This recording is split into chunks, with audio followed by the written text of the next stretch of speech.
Hell yeah.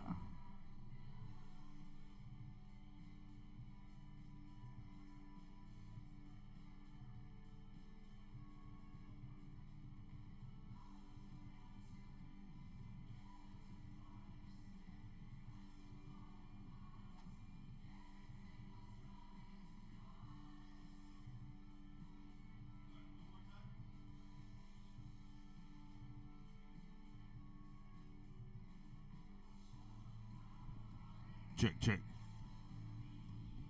Hey, all right. Are we? How are we doing? You guys hear me over there? All right. I'll hear me back there. Okay. You hear me on there? Okay. Stream looks good. Cool. Sexy. That's what we're going for.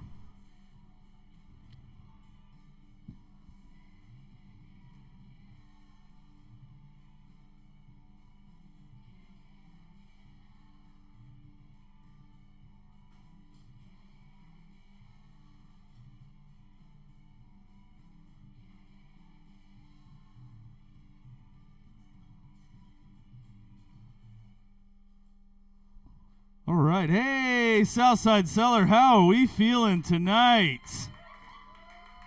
Yeah, welcome to the shit show. I'm your host, Ian Mack. Give it up for Matt behind the bar. Yeah. Oh wait, we got to get our music going on. We gotta get our theme song. Don't tell anybody that we. Nope, that's not it. Nope, that's not the right one. What is it? Okay, here we go. Hell yeah. Okay, cool. Yeah. Give it up for Matt behind the bar. Give it up for Southside Cellar for letting us do this week in and week out. Give it up for the pizza guys cooking the pizza, whipping out them pies. Hell yeah, dude. Clyde Stroker on the ones and twos. Love it. Nobody cares about you, dude. I'm sorry. Yeah, there we go. All right. You got one. And our lovely sponsors over at Turning Point Beer. Unfortunately, we do not have the Turning Point Beer number 29 on tap right now. But if you are into the THC seltzer game, yeah, they got cans of our former sponsor, Bayou City Hemp Company lemonade. So give it up for Bayou City Hemp Company. They're not paying the bills, but they're definitely keeping me stoned tonight. Fuck yeah. Okay. Cool. We'll just kill that right away. All right. Give it up for Dead Froggy Productions for derailing our entire beginning of the list, Mike. That's fantastic. Yeah, they're all over there, man.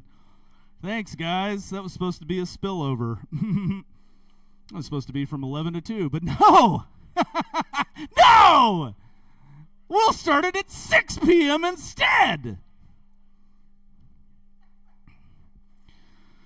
Not mad. Not bad about this. Can't make me mad, dude. I had a fantastic weekend of shows, dude. We did this. You guys ever heard of Schulman's? Anybody? The Schulman family? No? They own a bunch of bowling alley movie theater type joints, right? But they always have like these private events where they'll have us come out and do some live comedy. I've been to like about 5 or 6 of them. And the ones in Weatherford and Terrell, super cool. But comics, word of the wise, if you're ever asked to do the Schulmans in Sherman, decline, dude. No, sir. You're in a fully lit movie theater. And I'm not just talking about like the lights that come on before the movie. I'm talking about like the GTFO lights, like, you know, the the let's clean this place up before the next group of heathens comes in, and they just keep it up the entire time. And then when you get to the staging area, it is a 3-foot stage. It's about this high, and there are no stairs to get onto it. So every time a comic wants to get onto the stage, they're literally doing plyometrics to get on this It's crazy, dude. You guys, anybody, you know Kane? You've met Kane before, yeah. Try getting that guy up onto that stage, dude. So if you do, it's decent pay. I will say it's decent pay, but take a step ladder. Got to be smarter than the stage. And it's one of those like fold out stages. It's like a fold out table, but it's like two of those put together. A 3 foot, and it's rickety as hell. So like if you have any kind of act outs, forget about it, dude. Because otherwise it's just like I was up there like pretending like I was surfing, and I almost collapsed the whole the whole production by doing that. So don't go to Sherman. This just in, Sherman sucks. Yeah. Great to be here in the old, in the fort, back in the fort. Why, are you from Sherman? Did you swiveled your head around? Did you, ma'am? Are you? No? Oh, yeah. Oh. Yeah. I did all of my Oklahoma material because it is basically Oklahoma. It's like Denison, Sherman, Sanger, all those like areas up there. Sanger? Oh, dude, forget about it, dude. There's no joke there. It's just fuck Sherman. Yeah, Fort Worth is awesome. Yeah, dude, it was great, man. We went to we got to see what Twin Peaks looks like in two different towns, because that's like the only thing to do in either Weatherford or yeah. And that's it. Twin Peaks, baby. Twin Peaks is fun. It's a fun place, isn't it? Yeah, gentlemen. Ojos Locos. Oh, geez, yeah, dude. Yeah. You trying to get yeah. You trying to get staff and botulism in the same go, dude. Awesome. Let's go, bro. What? Shout out to botulism, Make some noise for botulism. Yeah. How we doing over there, Clyde? Clyde Stroker, everybody. Damn, love that guy. Game here, got set up. We started on time. What? We started on time on the one day that this list isn't filled up before. So now, I mean, I'm just gonna have to move everybody up. So, you cool with that, man? Yeah? Hell yeah. Yeah. You say you're not drunk enough yet? All right. Well, slam some fucking drinks, dude. What are you doing? Keep the lights on for us.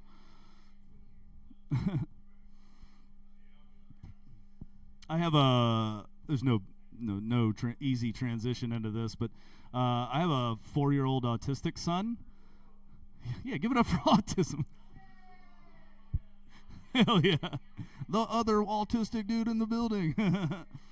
Well, I think we all have a few screws loose, you know what I'm saying? See, he got his mom's genes. Cute and retarded. No, he's not retarded. You can't. No, you're supposed to say that word anymore. No, see, that's a common misconception. I thought that it was going to be a learning disability. It is not a learning disability. He is the smartest fucking person in our house. Okay? He spelled the word elephant the other day by himself. He didn't use an F. And that was news to me. Yep. And I flipped over the piece of paper and he put an H in rhino, and I was like, wow, this kid really is retarded. He didn't even use a Y. I'm calling myself. All right. It's fun. You guys like drugs? Oh, okay. My catalytic converter got stolen recently. Okay. Just start going into all the throwaway jokes I have. What else?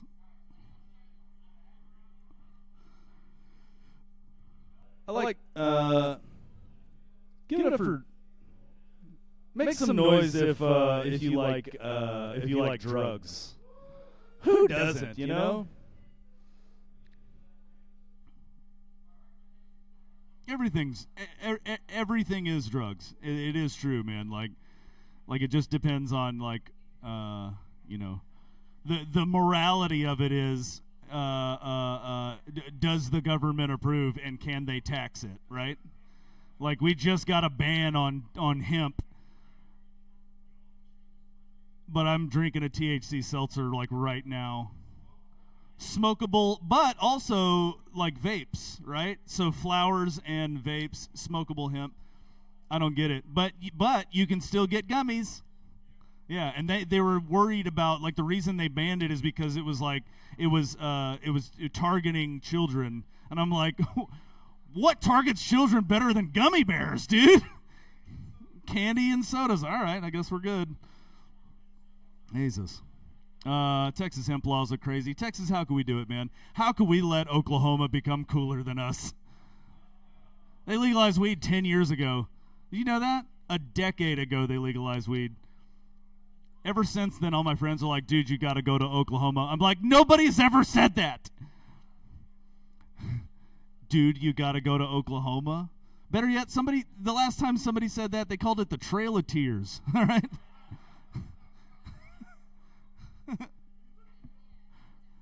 Yeah. Yeah, it is. I can say that joke because I'm 132nd Cherokee. All Irish Americans are, in fact. What else are you going to do when you're working on the railroads, man? Banging some Indians one way or another, you know what I'm saying? Well, we'll do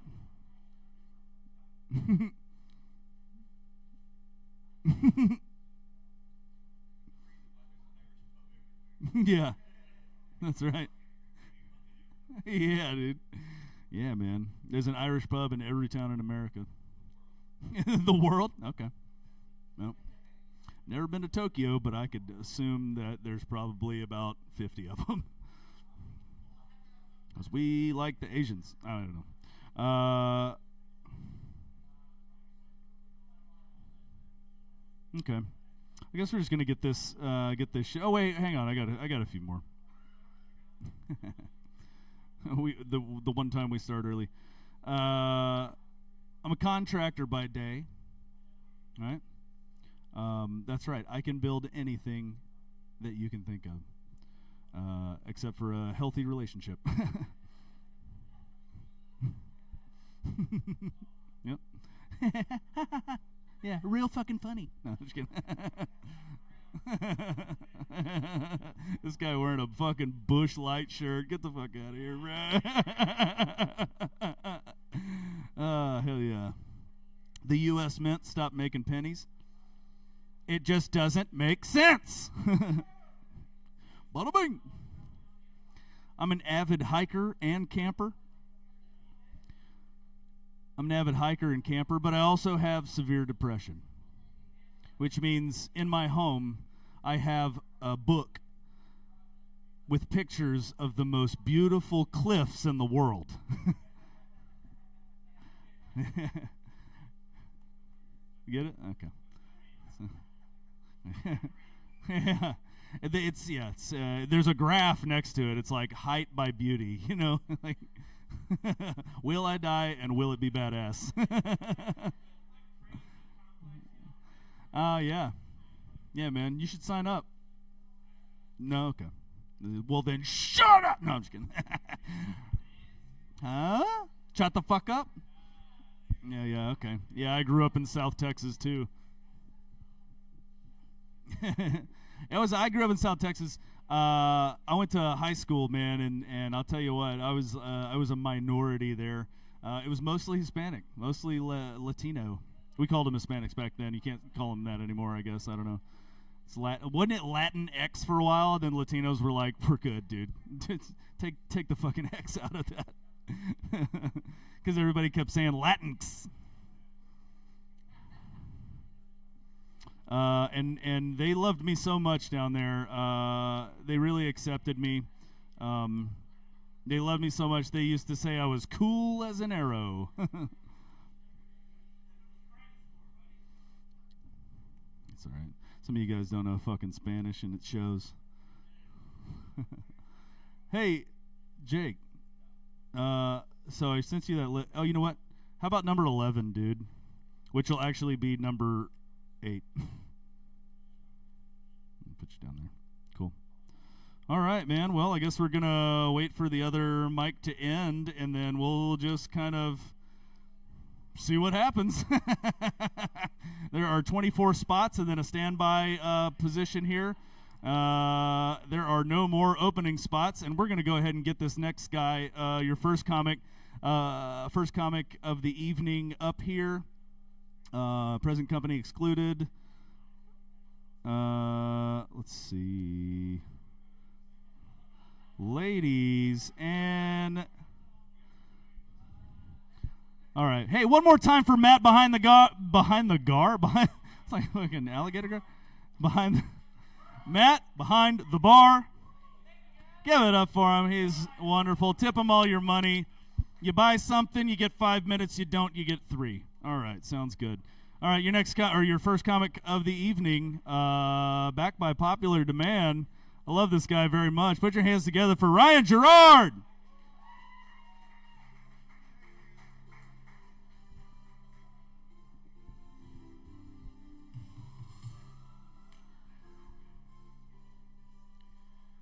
I've decided I'm going to have sex tonight. I don't get an applause for that? What the fuck? I'm going to have sex tonight. I might even get another person involved. And I'm a paragon of virtue. I don't drink, I don't smoke, I don't fuck. But I'm trying to, you know what I'm saying? Yeah. I know it's not popular anymore, but in this woke democratic climate that we're in, but I am heterosexual. I'm heterosexual when I'm sober. When I'm sober, I'm hetero, I'm conservative, I'm very well behaved when I'm sober. But if you put me in a room with a case of tequila and some musical theater majors, someone's getting fucked. It was kind of interesting hearing all this talk about drugs. I'll be celebrating 9 years clean in a week. Based on the way this set's going, I think I'm going to start drinking again. Fuck. Start with the no duels and just work my way up to Listerine. I am an alcoholic. I thought I was a sexaholic, but the pussy got in the way of my drinking. I was wrong about that. I did a lot of magic mushrooms. They should have called it tragic mushrooms. Because it was a tragedy, man. I lost my goddamn mind on those mushrooms. Same story as everybody's story. They said only take a couple. I took the whole bag. And then I didn't have to be religious anymore. Because I was God. I took my first hit of weed in the late 90s, 1999. I quit paying my rent in 2000. They said, don't worry, weed's not a drug, it's not addictive. I don't think you know the kind of shit I was doing to get weed. I'm not saying that I sucked dick behind a dumpster, but I may have sucked dumpster behind a dick. That's all I'm saying. So I'm all straightened out now. I haven't misbehaved in quite a while. I'm interested in. I don't want you to think I'm a total square. I am sexually active. I'm fucking this white chick from West Texas. Thank you. She's thick. She's juicy. She's introverted, just the way I like it. She's got some issues, but so do I. It's not a perfect deal, but you know what? There's some perfect moments, and I'm trying to differentiate the difference between sex and love. Sex is the fun part. Love is the hard part. And I'm trying to grow up a little bit. I'm 48 years old. I know I don't look a day over 47 and a half. Thank you. I'm aware of that. I'm starting to think I'm old. I was at the pharmacy, and I said, hey, look, diapers are on sale. Thank you. All I'm saying is, you're old when you're on cholesterol medication. You could be 12 years old, and if you're on Lipitor, you're old as a motherfucker. That's all I'm saying. And I'm pretty sure this is going to be the best set of my life. I just decided it as I was relocating from that chair to this stage. I think I'm going to make it. I don't normally talk about this because I'm a very humble person, but I am famous. I got famous in England. When you get famous in England, you get knighted. I was knighted by the Queen. She was alive at that time. All I had to do to get famous in America was make a sex tape. I got gangbanged by the Dallas Cowboys. It was pretty cool. It hurt at first, but then I started to like it, so fuck it. You would have done it too. It feels good being famous. You know, growing up in the 80s, I thought that's what it was all about, being famous. But then 40 years later, TikTok came out. Turns out they're all getting fucked in the ass and crawling on the floor and getting sex-exploited on the couch. Shit, man. I may not be famous, but at least my butthole is intact. Thank God. So Tiger Woods fucked up again. Rolled the car. Remember when he was fucking all the white women? He got in trouble?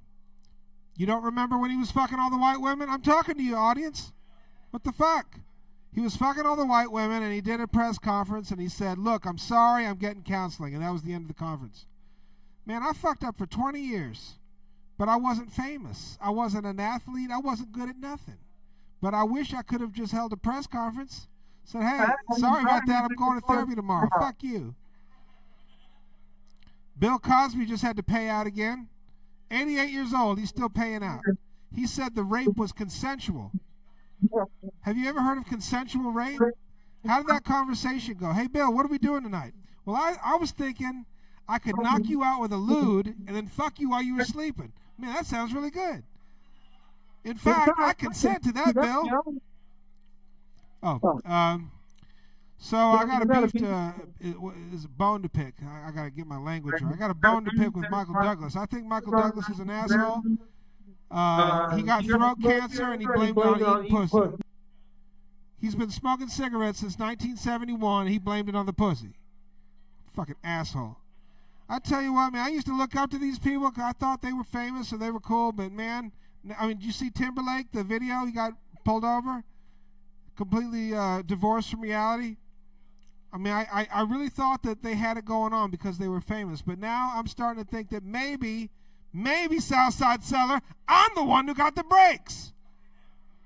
Growing up in a blue-collar, dysfunctional, half-Jewish, half-Scottish home, drugs, dope house, Vietnam veteran father, got my ass kicked my whole life. But at least tonight I'm at the cellar with you motherfuckers. And I like all of y'all, but I gotta get out of here. I'm Ryan, thanks.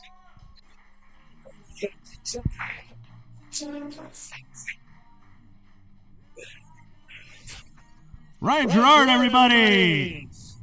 Woo!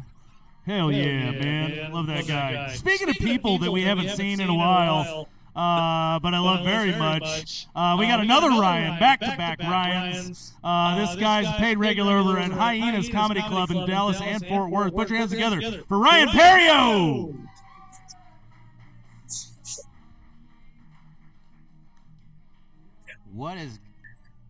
How's it going? Can y'all hear me? Okay. Just making sure. I was like, I didn't know if maybe I was tuned, like I'd unplugged the mic. Thank you. Pro tip. Thank you for that. I am pushing for universal health care because as a kid, I was hurt at my grandmother's house. And I don't know if you've ever been injured or sick at your grandmother's house. They have medication that you would never see my grandmother was like Professor Snape from Harry Potter. Like she didn't have fucking like medicine. She had potions.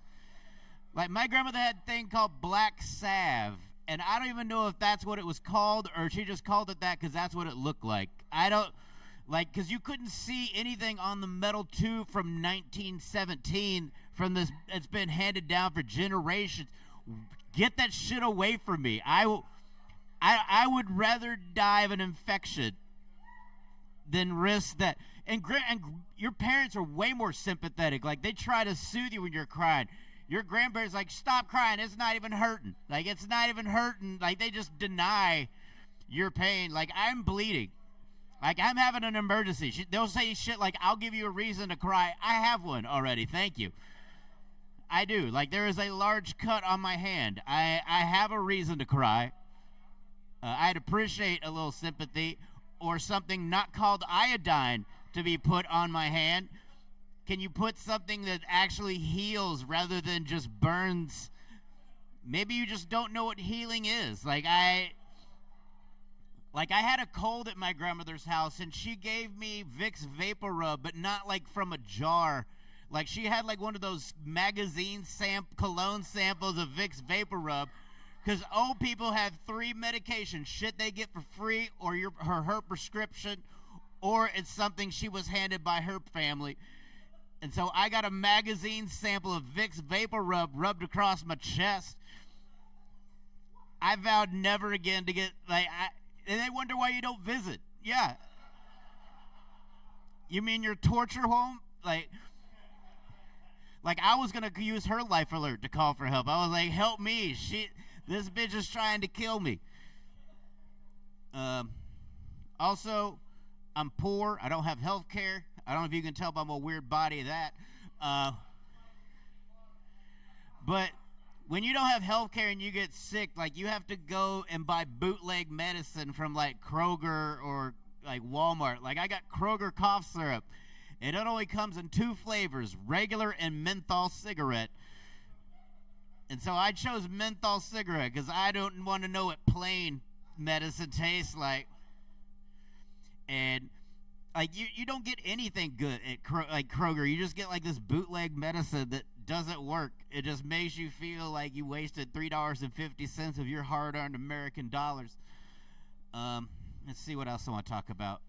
I also hate grocery shopping during the day. Like, what happened to being open till after midnight?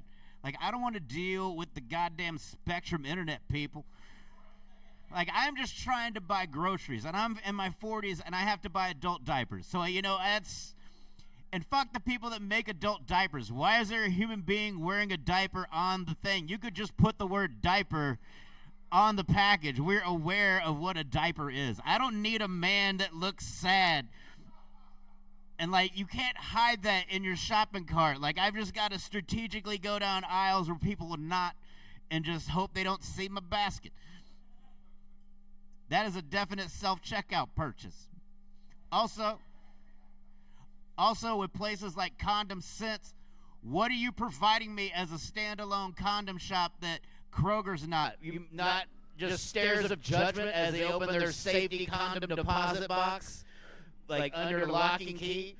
Like, you better be a condom sommelier at Condom Sense. Like, I should be able to give you the night I have planned, and you should be able to recommend me a condom that ensures that I will not be making child support check payments to a woman named Heather.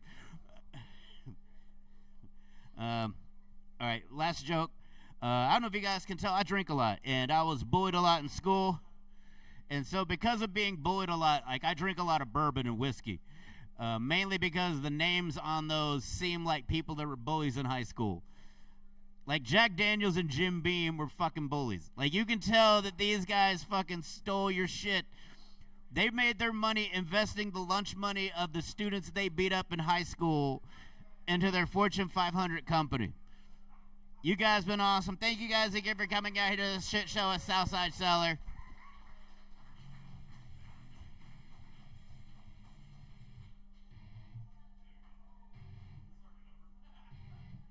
Oh, yeah. Ryan Perio, everybody! Fucking love that guy, dude. Hey, we got more people showing up. Love it. I'm going to put your fucking name down. Your next comic coming up to the stage. Wow, I think it's the first time he's ever gotten on at an early time. Please put your hands together for Bruno Bennett!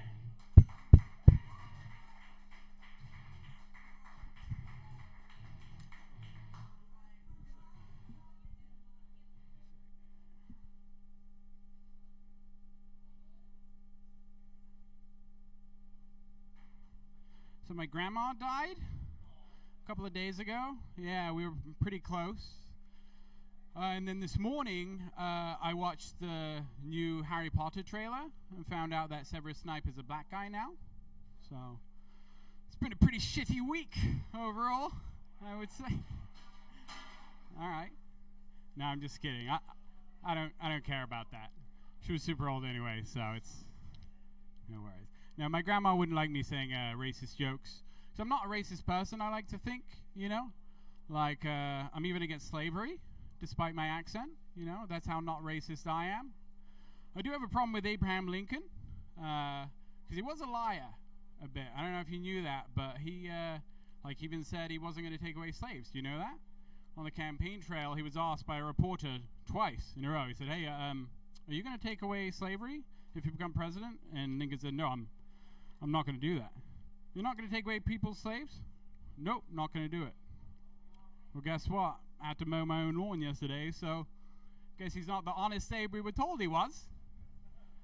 You know what I mean? I'm just saying. I mean, I already said slavery is wrong. I'm just saying it's a weird nickname. That's all. That's all I'm saying. Suicide?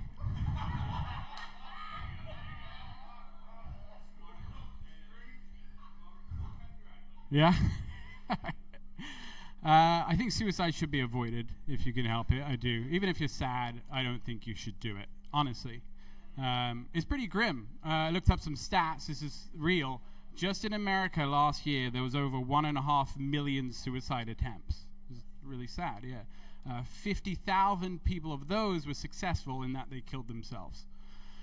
It's about a 3% success rate. Kind of low for a country full of guns, if I'm being honest. Nothing to be embarrassed about, I'm just saying. What's going on with that? I think I'm just annoyed because, like, growing up, like, when you're a teenager, you're just bombarded with these anti-suicide ads. You remember that? They're just like, hey, don't do it. They didn't say there was a 97% survival rate. Is that right? I'm just saying, I think the flu might be worse. You know what I mean? Like, honestly, like, seriously, you shouldn't commit suicide, but even if you try, you'll probably be fine. That's actually all I have for today. It's a short set. Thank you, guys. Have a good one.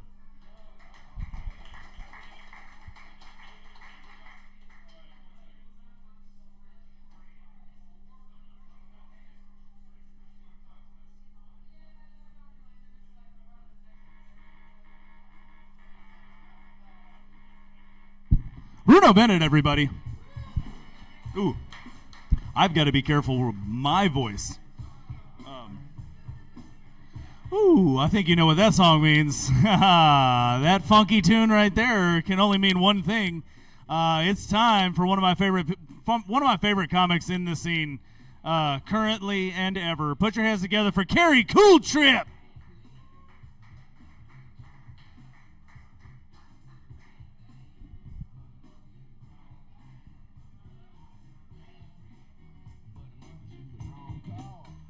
Man, hell yeah, guys. Man, make some noise before I get started, man. Make some noise and hit a night. Hell yeah. Hell yeah. Man, this the shit show, man. Make some noise for the shit show, man. Bro, we out here on a Tuesday, man. That's what I'm talking about. Like, dude, you know, so I didn't plan to tell y'all this, but, like, I got to tell y'all about my shitty phone, dude. Dude, this is a Metro PCS. Don't buy any phones from them, dude. This phone one thunderstorm away from dying, I'm telling you. Dude, let me tell you how shitty this is. First of all, it freezes 45 seconds at a time throughout the entire day. 45 seconds? What if I have a stroke? I ain't gonna be to call 911. That shit crazy, dude. You know, that's some bullshit on here. My autocorrect broke. How does that happen? Dude, I can't even, now I have to learn how to spell for you assholes when I text you back. That's sad. I got to get the goddamn dictionary to text anybody. That's crazy, dude. And then sometimes I get so mad, I just leave it incorrect. They don't even underline it. It miscorrect. Dude, I feel like a dumb 5-year-old texting people. Shit is dumb, dude. Metro PCS is whack. Then it's hard to masturbate with it because it freezes on you. Dude, and then, because you know it freezes for 89 seconds, so now I gotta imaginize the rest of the scene. Some bullshit, you know what I'm talking about? And I wanna slam it outside so bad, but I just, that's even worse. You can't be short without a phone. Fuck out of here. Now I'm gonna tell y'all what I really want to tell you guys about. My name is Carrie, and I'm a horny-ass little dude. I'm horny, dude. Like, I don't understand how people don't like sex. Sex is sex. Dude, I mean, I was on a date, and this girl, she goes, I can go without having sex. The music stopped in my head and in the restaurant. Separate checks. I got up out of there. I don't understand how anybody can live like that. It's like, oh, orgasm feels great. Dude, I bust one out the other day, and it felt so good. I spoke another language. I was going, I said, y'all's good. I nutted in German. Oh, y'all's enough. I just made up German language. I can't believe I can go without sex. That's crazy to me. Like, I honestly, like, I don't know if this is chauvinistic, but like, I can't share a bed with the opposite sex. I just love the way girls smell. I just can't lay next to a naked body and not be able to touch it. I can't do it. That's why I don't understand what the fuck is a nun. That's a wild job, dude. I apologize to every guy. I said, I'm not that devoted of a Christian to get a job of no sex for the rest of my life. Dude, who recruit them heifers to do that? You gotta be a hell of a manipulator to get me to sign up for some shit like that. And why you never see them heifers in the street, they don't even preach us to the word outside. They just all cooped up in an abandoned looby somewhere.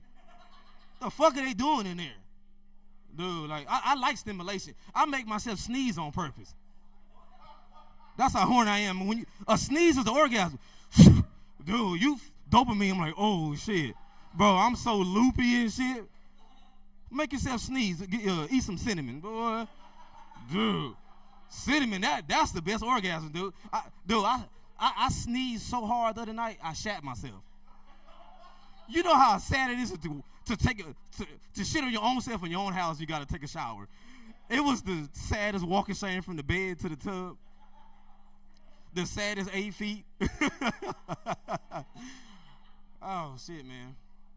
Like I'm a fetish guy too. Like, you know. So the best thing I had done to me was get my belly button sucked out. That shit feel good. You never had your belly button licked? Oh my god, dude. So this how it happened by accident. Me and this girl one night, we was eating ravioli and some of the sauce got in there and she just right out. I don't know, we some freaks, man. We freaks, bro. Are you kidding me? See, but society's scared to let it out, man. Be some freaks. Be a freak. I got a foot fetish too. Dude, I love feet maybe more to my own liking. Like, dude, honestly, I can't marry no woman unless we go on a date and I got to see your neck and your toes first. I need to know what I'm getting into. I need to make sure you ain't eat the apple in the garden, you know what I mean? Make sure you ain't swallow that motherfucker. I'm at the point, I can recognize all my homegirls by their feet. You can put them all behind the door. I'm like, that's Ashley, that's Beth, that's Lucretia right there. Dude, I like size 6 to 8. That's my favorite size right there. Dude. Oh, I'll take a good 7. I like the kind of stubby, crinkle cut toes that look like French fries on top. I like those a lot, yeah. I also like the long, skinny toes, the ones like sour worms, they could pull your hairline right off. You know who got the sexiest long foot I ever seen in my life? Caitlin Clark. She got the biggest, sexiest size 12 and a half I ever seen in my life. Like, I want her to slap me with it. All right, thank y'all, man. I appreciate it, guys.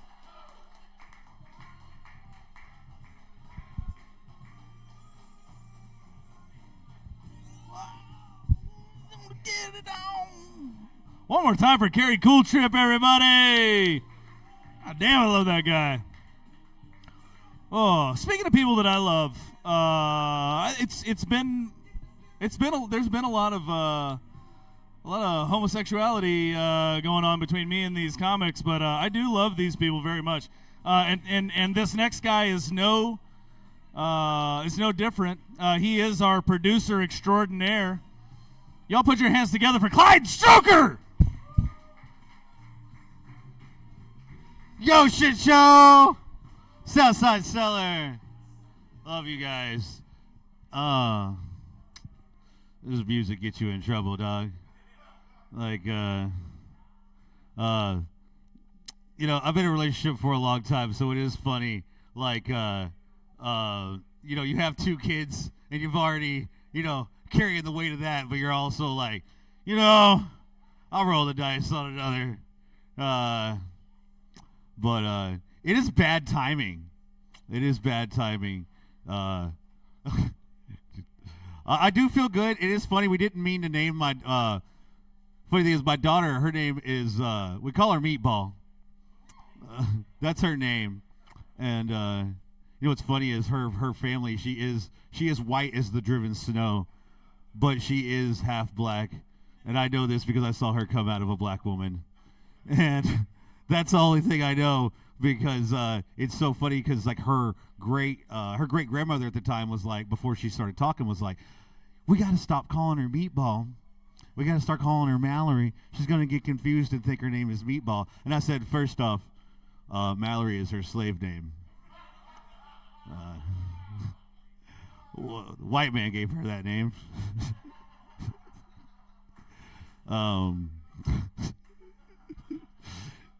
Yeah, so, you know, her grandfather's an old Black Panther, and he loves that joke, so, like, it's okay. He's from Baltimore, so, like, OG Black Panther. Yeah. But it's funny that, what was I going to say about the meatball thing? Something about names. Names are fun.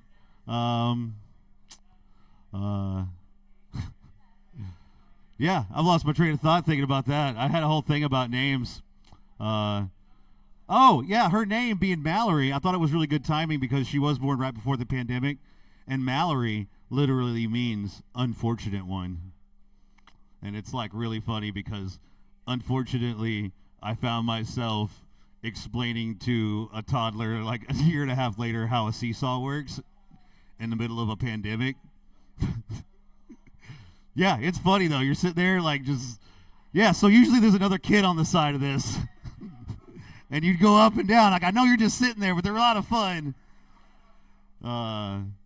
Merry-go-rounds, you know, they're just like, you got one kid just having a great time. And it's really funny, too, whenever you'd see 2 kids pass each other, you know, because you'd show up to the park and, like, you'd be unloading, and then the parents would see you and they would leave. And you would do the same thing when another parent would come. But, yeah, that's why kids today, it's so funny to watch them, like, the COVID kids. You watch the COVID kids go talk to each other. They always walk up, and they don't say much. And then they kind of, like, point at their things, and then they'll go do their own thing. Like, it's so funny going to a field trip and watching these kids, like, they don't have groups anymore. They're all kind of just doing their own thing, like little, yeah, it's fun. It's fun what we're doing to these kids.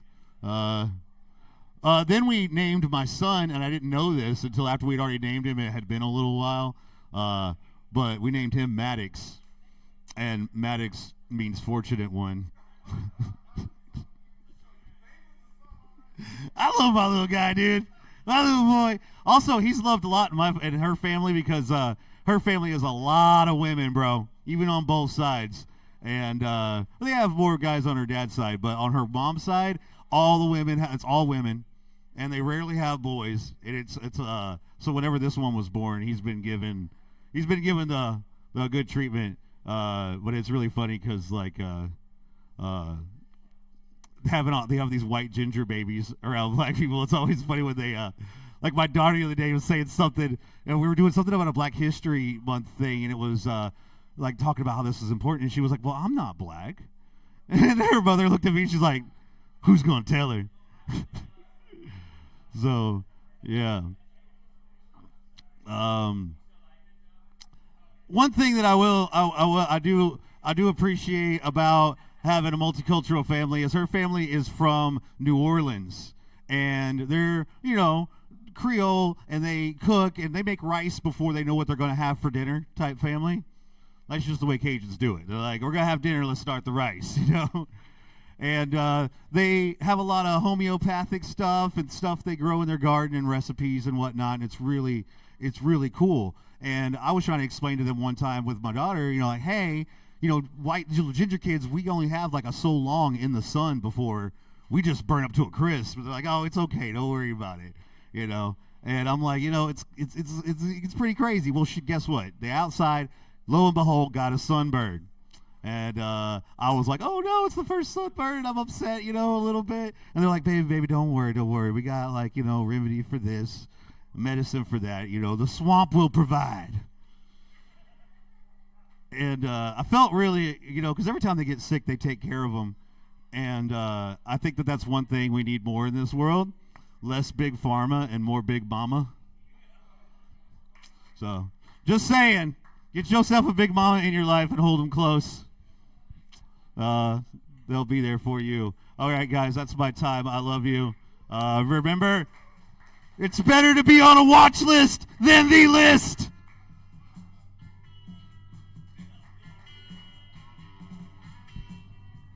Fuck yeah. You get it, right? Fortunate son, yeah. Yeah. Give it up for Clyde Stroker, everybody. Your next comic coming up to the stage, please put your hands together for Nate Christian, everybody! Oh my God, I played this song and you're literally dressed like a Vietnam vet. I kind of am, yeah. That's pretty rad. Clyde, you were talking about names, man. I've been thinking about names. Names are powerful, My name is Nate Christian. Christian is my last name, it's like a big name to live up to. It's kind of fucked up. And actually, my mom, she wanted to name me Sterling. This is absolutely true, after my grandfather. And my dad was like, there's no fucking way I'm naming this kid Sterling Christian.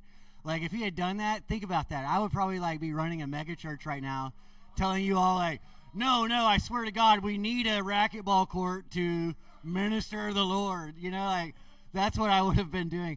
I kind of wish my parents would have named me Manny, because I think with a name like Manny, I would be an underwater explorer or something. I'd I'd have a straw hat on and puka shell necklace. Just imagine me wearing that right now for the rest of my set. I'll do it as Manny the island boy. Yeah, no, I really have been thinking about names. It's weird. When I was a kid, I was terrified of all types of crap.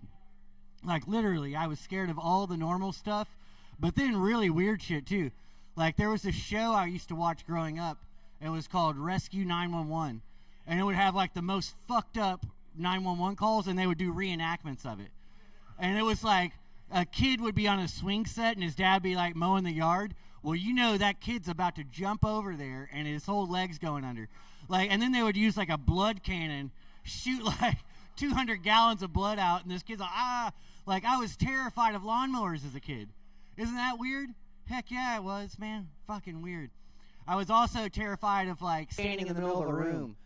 And that's truly because my family sucked at hanging ceiling fans. Every ceiling fan that you ever, it was like that. So I would, never stand in the middle of the room. I would just, touch corners. Where he's what's up with this kid?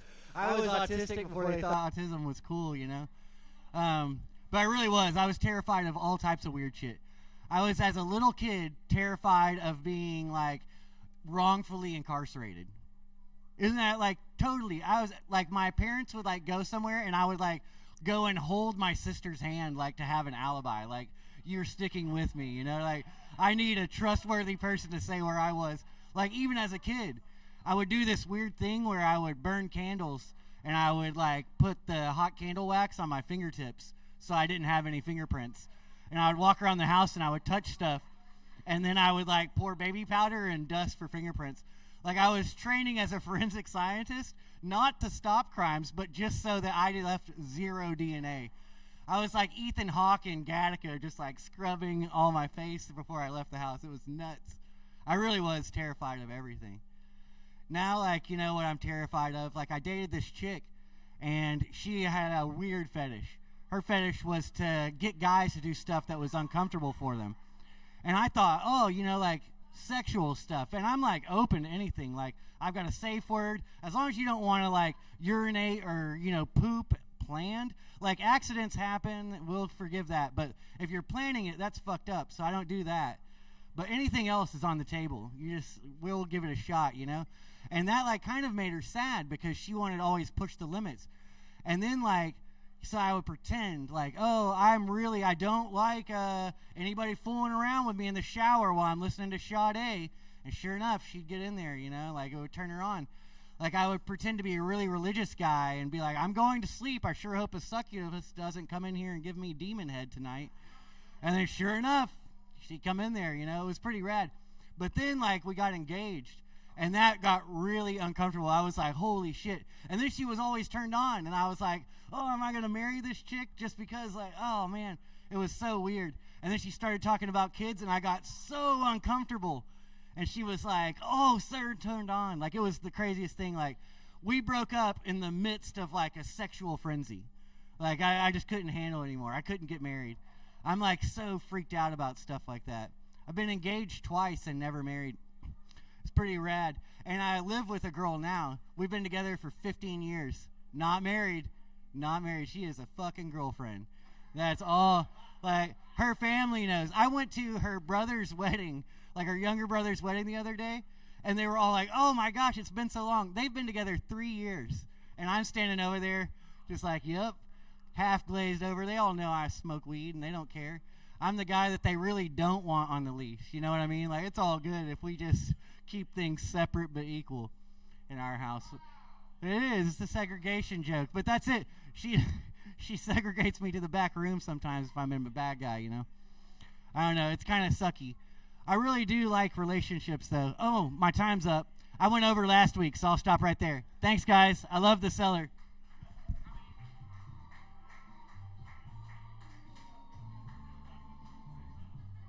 Nate Christian, everybody!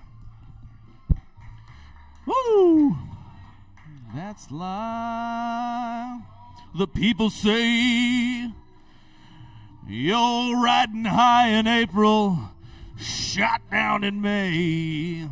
Your next comic coming up to the stage. Oh, I love this guy. I love all these people. Put your hands together for Frank Russell, everybody!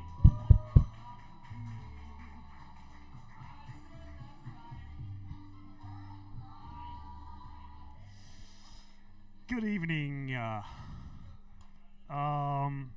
But yeah, so recently I started dating a dominatrix, femdom. It's pretty crazy, pretty different. So I got pegged for the first time the other night. Yeah.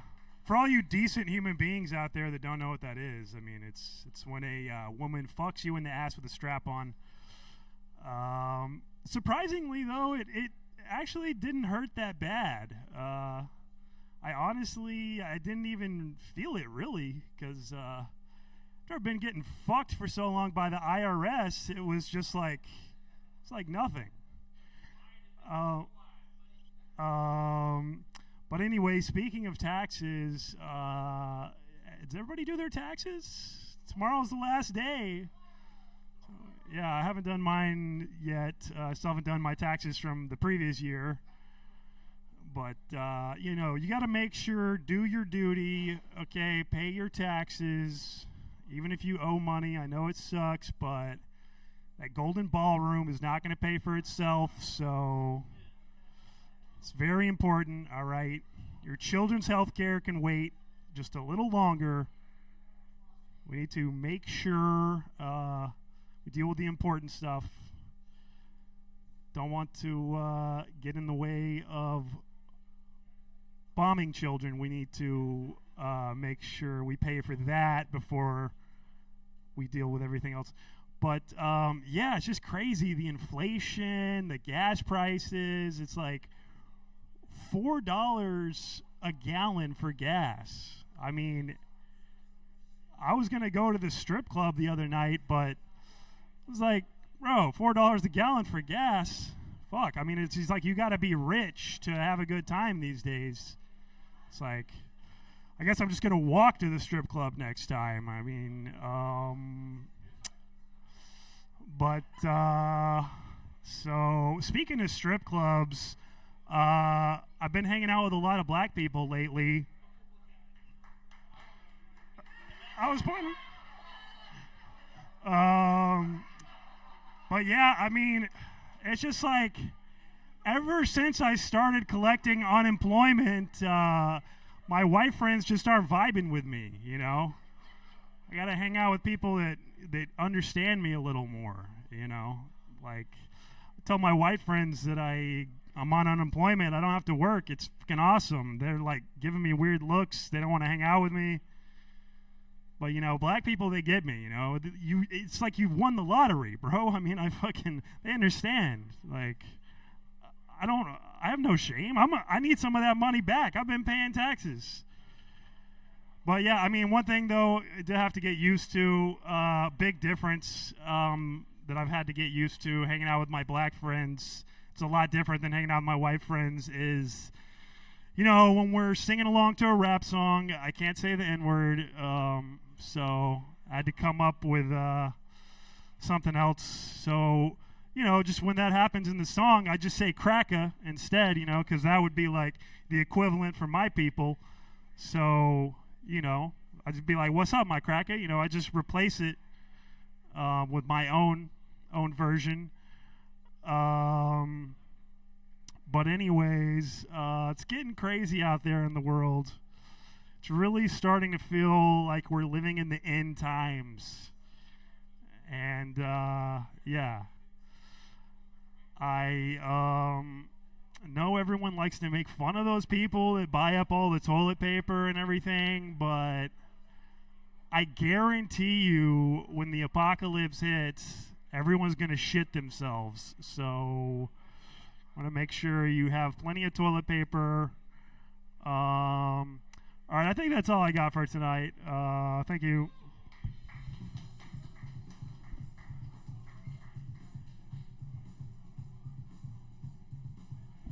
Frank Russell, everybody! Don't cup the microphone like a rapper. You're not a rapper, despite you wearing a Pitbull shirt. Don't cup the microphone, dude. You cup the microphone, I'm gonna cup your balls, dude. Your next comment coming up, that might be, yeah, I will enjoy it. You might enjoy it too, I don't know. This next guy definitely enjoys a good ball cuppage. Put your hands together for the one and only Jake Roper, everybody! Ian Mack, y'all. What's going on? Southside, how are we? Dude. I don't know what's going on. Do you know what's fucked up? I just was thinking about it last week. There was like 0 parking here. You look like Roy Kent, bro. That was crazy the way he was looking at me. That was nuts. He's got... Oh, jeez, dude. Anyway, that was nuts. Okay, yeah, I'll try. Dude, can you turn around, bro? That's crazy. Oh, Christ almighty. All right. Anyway, last week... Yeah, you got aggressive everything, bro. Holy shit. Anyway, last week I was parking. There was no parking here, and then there was nobody here. And I was, what the hell's going on? Anyway. That's what that was. And then I got scared. Anyway, this is live comedy, you guys. And you're not acting like it. It's fucking crazy.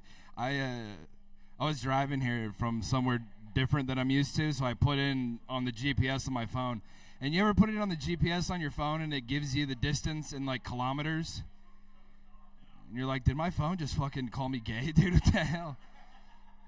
And you're like, oh, it's my VPN. Oh, I was jerking off today. Oh, forgot to turn. It thinks I'm in the Netherlands. How do VPNs work? It thinks I'm in the Netherlands, but I'm also like 11 kilometers from the Southside Cellar. Like, what? They're lying, bro. They're fucking. It doesn't work. I don't know how VPNs work, bro. Dude, am I gonna do X videos? Hell no. Are you crazy? You ever go on X videos? You like it first when you go to X videos. It's like, are you straight? Are you gay? Or do you want trans videos? I'm like, obviously I'm not fucking gay. Obviously, I want the straight videos. I don't want the trans ones at all. I'm not at all curious.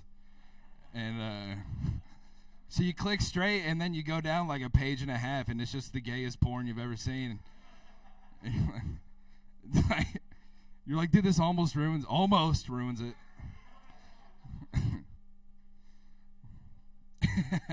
Dude, I'm married, and thank you. Give it up for my betrothed. I'm married, and my wife is finally starting to get into like conspiracy theories, which is very fun. Like, we were talking about Michael Jackson the other day. He just came, like, we were just chatting. Michael Jackson came up, and I'm an asshole, so I was like, and then he fucked all those kids, And she's like, actually, he didn't. He was saving kids from Epstein's Island, and then the government got upset with him, and I was like, I love you so much right now. I got so hard, bro. I was like, let's fucking go. She's like, dude, Alex Jones just said that one mean thing, and then the rest, he's making sense.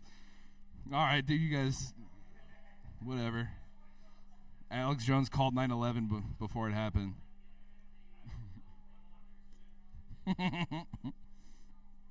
Thanks, Roy.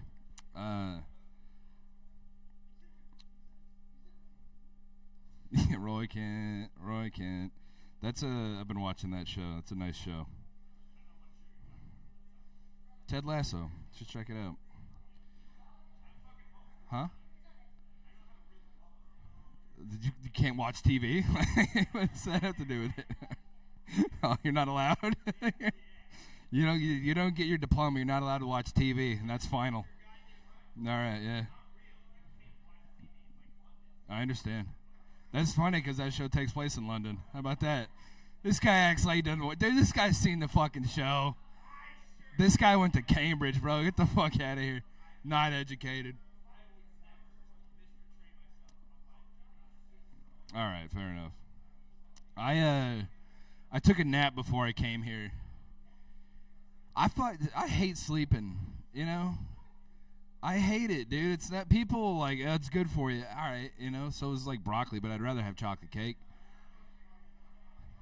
And it's like, it feels nice. No, it doesn't. It's relieving. It relieves you of the burden of being tired. What if we were never tired? You know how much shit I could get done? You know what I'm saying? Like you're working on like something cool, and then you get sleepy. Like, what the fuck, man? This was fun. This joke sucks, bro. I hate this. Whatever, Swing and a miss. It's all good. They don't sleep. The Jews. That was, I'm not going to bring that up. Those Jews running around. No, it's on my Instagram. You can see the joke there. And that's all for me. Thank you guys so much.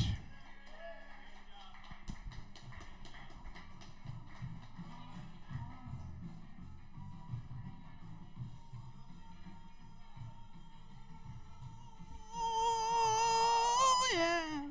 Okay, just right at the end of the song. Cool. Put it together for Jake Roper, everybody. Listen. All right, here we go. Your next comic coming up to the stage. Put your hands together. This guy was a fan online, and then he stalked us, and he got here, and he turns out he wanted to try comedy. So put your hands together for Travis Turner, everybody.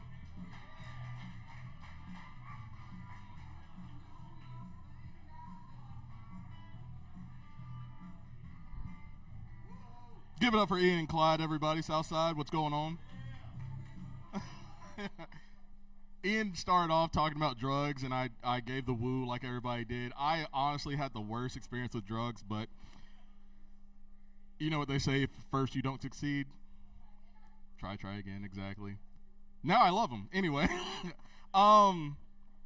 yes, I come here. This is the only place I do comedy because unlike Pete Hedseth, I localize my bombing till I know who my victims are. But it's hard to. I don't know when it happened. It was either Y2K or COVID or 9/11. I think we all died, and now we're living in purgatory. because the most religious people here have voted for a man who not only said he's not getting into heaven, he's tweeted, what has he tweeted? He said, praise to Allah, in that when he was going to destroy an entire nation of people. He also, what happened recently, he tried to strong arm the Catholic Church into saying, join us or die. and he's recently depicted himself as Jesus of all things. So it's just a very interesting time we're living in. But mind you, now that I know that we're in purgatory, I figured I'd go ahead and start dating again. I'm in my 40s trying to date. It is the weirdest thing possible.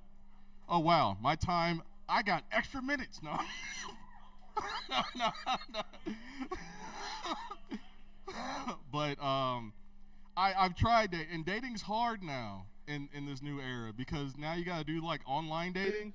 I tried online dating. I'm swiping and swiping and swiping, finally match somebody, right? And I wanted to be funny and cool, which I'm not right now. So anyway, I'm like, hey, bet you like them tall, dark, and handsome. She's like, hell yeah, dude. And I'm like, you like them 2 out of 3? 2 out of 3 is cool, right? Y'all pick which one is the third that I didn't get, but thank you. I also tried speed dating. I went to a speed dating event once. Come to find out, it has nothing to do with drugs. I was asked to never return again, and I was banned from there as well. So I started doing like all those stupid self-help tapes and listening to recordings at sleep, like so I could know how to talk to women and everything. And one of them told me, he's like, talk about what you're passionate about, and if they connect with you, then there you go. That's a good thing. So I was like, I'm really into conspiracy theories. He left already, but I'm really into conspiracy theories. One of the coolest conspiracy theories that I can think of is the fact that Sylvester Stallone is a time traveler. So, you believe me? Sylvester Stallone is a time traveler. We thought anybody in their 40s, who's a millennial? Any millennials? I'm old? Thank you. Okay, anyway. Back to the Future happened 15 years ago. None of that crap came true except the Cubs winning. We are closer to Demolition Man than we are to Back to the Future. That's why I think Sylvester Stallone is a time traveler. Because mind you, listen, we're at that fork of the road right now to where anything splits off, we're going to get one or the other, right? So if the super left wins, we're getting Demolition Man. Everybody, you can't cuss, can't touch each other, can't have sex unless it's virtual. Everybody has an Oculus now, right? Okay, listen, he knew that. And all the people who don't like that live underground and they have to eat rat burgers and everything now. He's seen that, okay? Are we far from that? Not too far. Now, mind you, 2 years later, what does he release? Judge Dredd. If the right wins, cops are now judge, jury, and executioner in the street. Does that not sound familiar? The rest of the world is a wasteland because they didn't believe in climate change and had natural disasters. So everybody is stuck in these giant cities where they're crowded and everything's just going on and everything's expensive and everybody's living in slums, but except for the extremely rich and elite. That sounds ridiculously accurate to what would happen from now, right? So I'm telling this girl all this, and she looks at me and says, how the hell did you get in my apartment? Swing and a miss. Anyway. I like to end my sets with a joke that everybody can tell to their friends. White people, you can only tell this to other white people, okay? only to the white ones that you're cool with. Only the cool ones. Now, anyway, white guy and black guy are crossing the street. Black guy starts laughing. He goes, white guy's like, what's so funny, guy? Black guy says, hey, you remind me of my daddy's Cadillac. White guy's like, how do I remind you of your daddy's Cadillac? Black guy says, well, whenever my daddy honk his horn on his Cadillac, it goes honky, honky. So white guy starts laughing, goes, Black guy's like, what are you laughing at? Well, you remind me of my daddy's chainsaw. Anytime I rev it up, it goes run, nigga, nigga, nigga, nigga. Ladies and gentlemen, that's a joke you can tell everybody. Don't tell them I told it to you. I'm Travis. Thank you very much. Have a good night.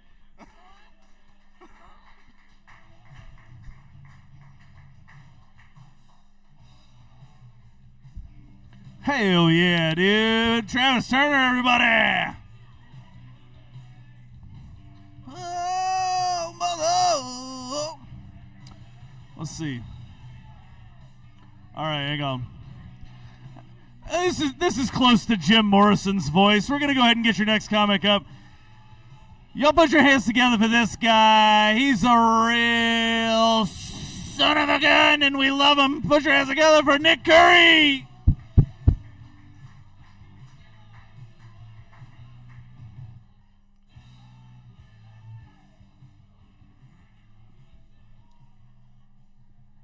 I wish I was the son of a gun. It'd be a whole lot easier to end this nightmare.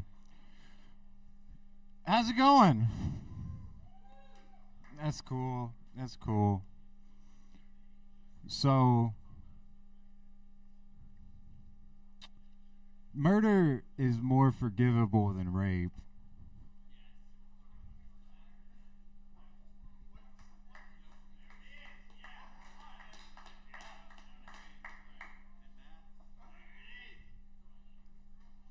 Like, you always hear when people talk about war, like, oh, sure, yeah, there's always going to be some war crimes that just comes with it. But you don't really hear that when people talk about the Catholic Church.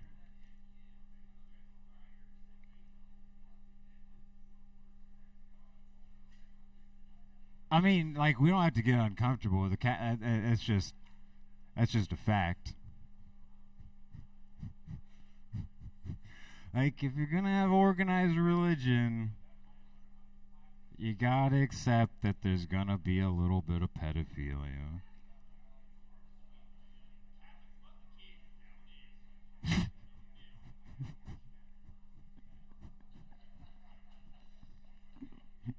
I was in Boy Scouts, I should know. Mr. J.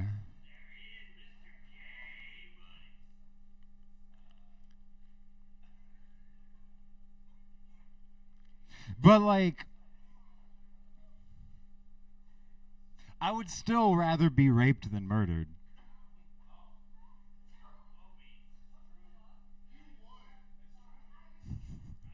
By you, baby. It wouldn't be rape, though. Yeah. But, you know, like, you know, we should kill the rapist, but, like, I wouldn't want my murderer to be murdered necessarily. However, if he murdered and then raped me,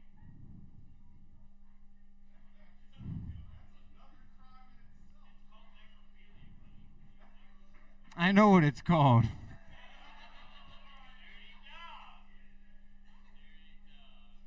But I still, like, that. I would be less mad if I was murdered and then raped. Like, I don't give a fuck about my dead body. You can give as many fucks to my dead body. Slap on the wrist.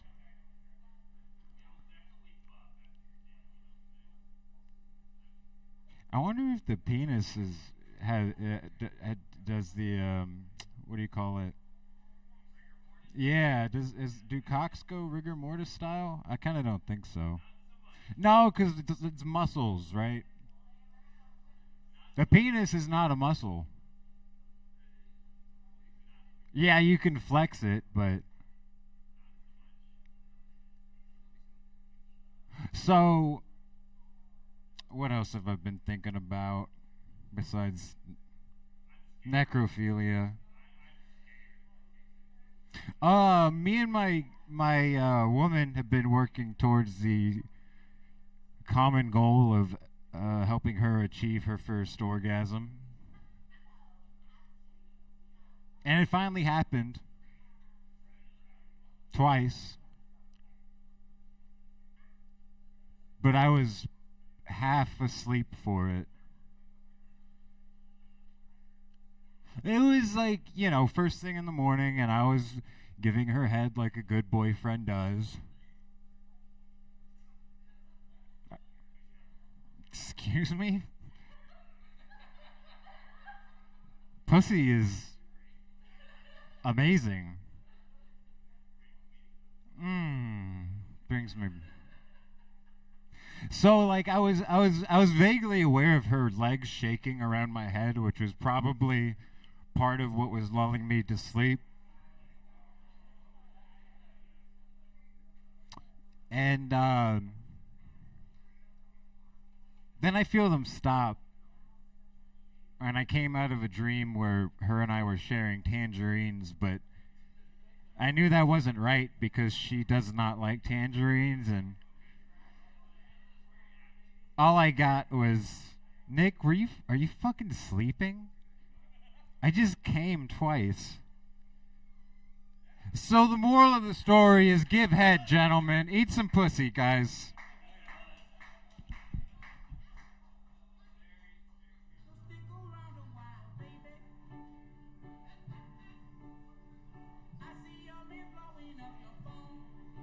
Nick Curry, everybody!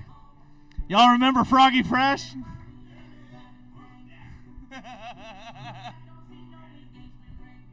Yeah.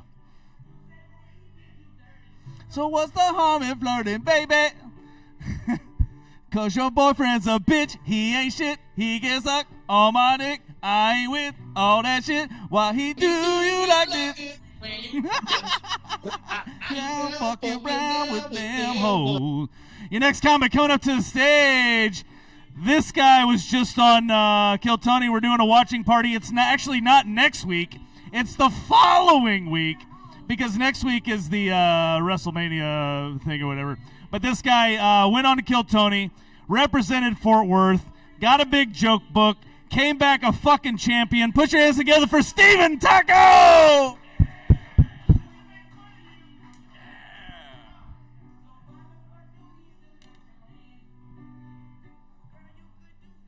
Fuck yeah, dude. Baby.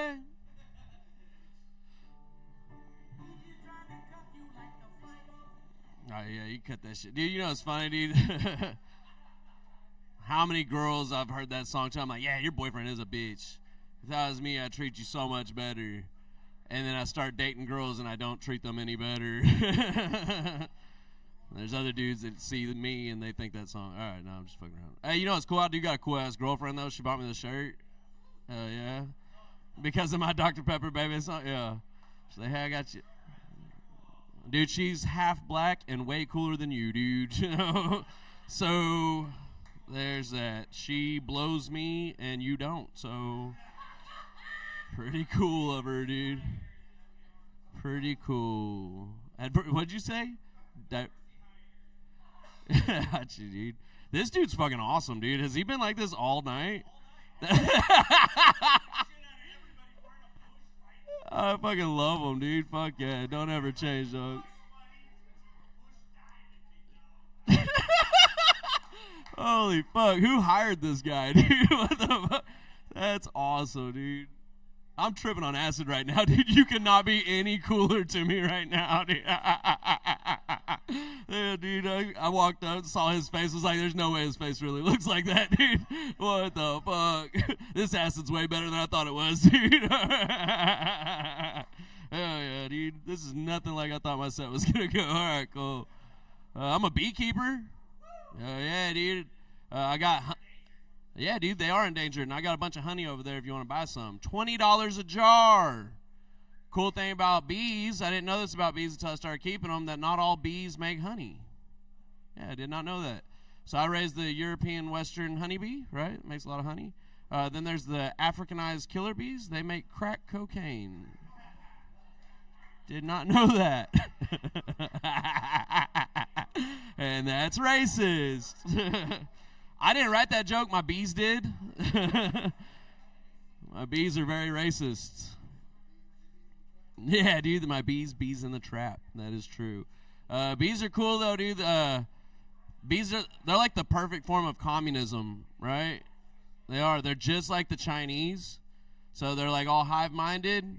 The individual doesn't matter, and they all look exactly the same.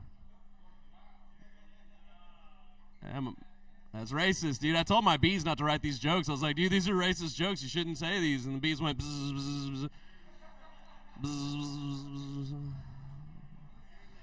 That'd be really funny if that's how I found out I'm crazy. It's just like the bees are just buzzing around and I'm hearing voices going, you should tell racist jokes. This is how people climb watchtowers, dude. I wasn't going to kill all those people, but the bees told me to. Bzz, bzz. Trapped in my mind. It's cool. So I've always raised the Italian bees, right? There's different species of bees, different like regions. I've always raised the Italian bees, and they're real docile. Kind of like real Italians, dude. Like, they don't even care. They won't sting you. They're like, go ahead and take my honey, dude. It's cool. I'll just get the German bees to do my dirty work for me. But they don't have German bees. Yeah, turns out they were not the superior race. They don't have German bees. Yeah. Go figure, dude. Go figure. The dude with the Nazi mustache got hurt feelings by the German jokes. He said, I do not see the big deal with this mustache, yeah. But they also don't have Jewish bees. They don't have Jewish bees, dude, yeah. Because then nobody would ever get the honey. Keep all the honey to myself. Yeah. Oh, yeah, those are the New York Jew bees, though.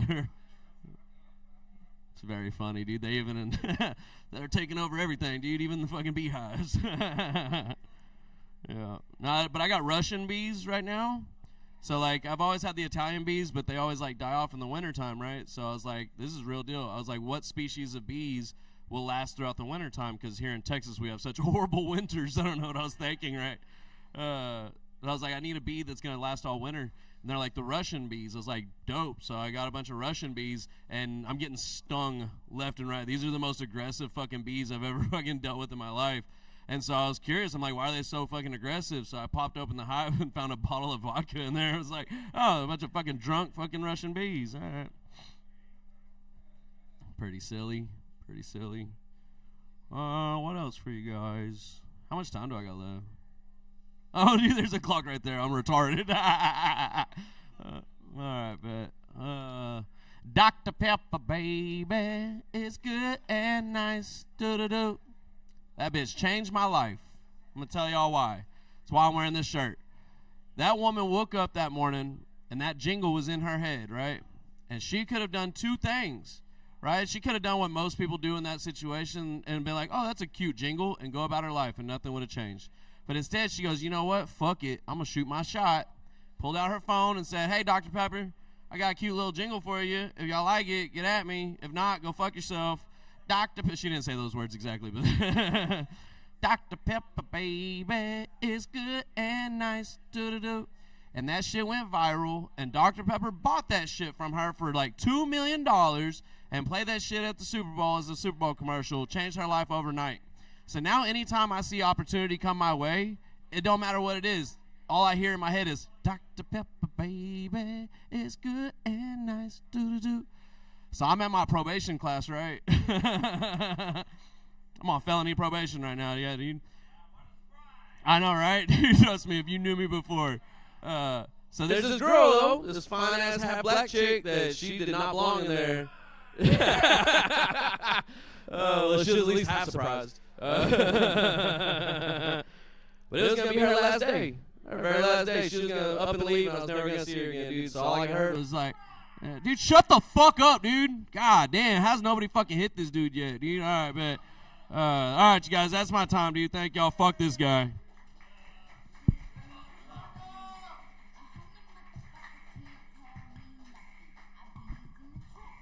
Bees in the trap. Woo! Steven has been to prison multiple times, so you might want to shut the fuck up, bro. We all know him. Yeah. Shake it off, dude. Shake it off. The Aryan Brotherhood can't save you now. All right. Hey, your next comic coming up to the stage. I love this lady very much. She's Well, she's like the mother I never had. Just kidding. I had a mom. I don't know. Your next comic, put your hands together for John and Jay, everybody!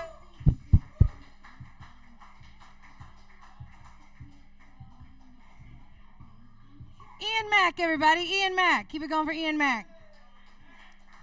He's one of the hardest working dudes in comedy in Fort Worth, right? Keeping us all together. Did you say I was the mother you never had? Every time Ian says something about me looking or being like one of his relatives, all I think is this dude wants to fuck his relatives.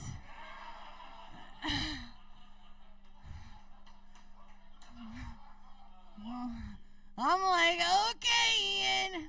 No, it's just a joke. I love you, Ian Mack. You motherfucker. No, I say that as a term of endearment. So, if one of my Finnish friends, if she ever figures out how to watch the live version of the show on TikTok, we all could be Finnish famous. Y'all want to learn some Finnish curse words? Yeah, I thought you were going to bring me up. He usually brings me up to, my dick. And so I was prepared to say, Ime muna. It means suck my dick in Finnish. My favorite one, though, is haista vitu. There we go. Can't get up here without my dick. My dick. I need to learn the words because I want to sing. I want to sing up here. Do some songs. The little my dick. Just because it's very confusing. And then earlier, I thought, my pants are going to fall down. Good thing I have on boxer shorts. Look, there they are. I was smoking on somebody's vape, and I got lip gloss on it. So I put it on my underwear, and I was like, I'm sorry, dude. I just wiped your vape on my underdrawers. Well, he goes, I like it. I won't mention his name, but his initials are Carrie Cooltrip. No, he's my buddy. So, what the fuck were I going to talk about? We're going to sing Haista Vitu. That is it. That's my favorite Finnish curse word. It's how they say fuck you or go fuck yourself or fuck off, but it's actually go sniff cunt. So, Haista Vitu. Haista Vitu. Sounds like nice to meet you. But it ain't. No. Yeah, I did want to talk to you guys. I was late because I was fucking with my hair.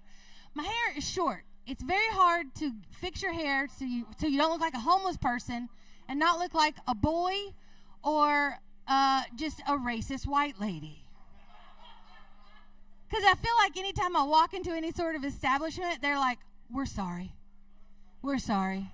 We didn't mean it. Actually, we're going to go ahead and call the cops on ourselves. And one thing that people don't know about me is I love to use racial slurs on the wrong group of people. So they don't know. It's like, is she serious or is she just a white idiot? She doesn't even know that we're not Mexican. Because white hair, or the short hair and white lady it says things that I'm not trying to convey. But one thing I love about it is motherfuckers don't suspect you of crimes if you look like the motherfucker that's going to tell on you for doing those crimes. So, bonus. Tomorrow is my anniversary, and yeah, I'm not excited about it. There's never any like flowers or fancy dinners. It's just he takes me back to the same place that we got married 13 years ago. And I know that they're like, oh, that's so sweet. No, it's in the back of a janky-ass strip mall. It's April 15th, people. Come on, it's tax day. That's where we're getting married. I didn't intend to get married. It's just that when the accountant said, if you file single, you can get this much money. However, if you file married, you can get this much money. Would you like to file married? I do. So then I was betrothed. Yeah, the other day one of my friends, they were like, Jonna, I don't know how to tell you this, but I found your husband's dating profile on a couple of the apps, and I was like, oh, like you're not upset? No. So you've seen him? Bitch, I fucking made those for him. I'm trying to rehome my husband and the dog at the same time. 2 for 1. All right, just kidding. I don't know how much time I was supposed to be doing. Am I over? Am I going to get a whipping? Yeah, I would. That's why I'm like, if I get a whipping for going over my time, I ain't moving. Take off that belt, Ian Mac. I dare you. Okay, now I've embarrassed myself because I'm just kidding. I'm going to get off of here, though, so you guys keep it going for the Southside. Ian Mac. Matt behind the bar. There we go. Thank you, guys. Good night.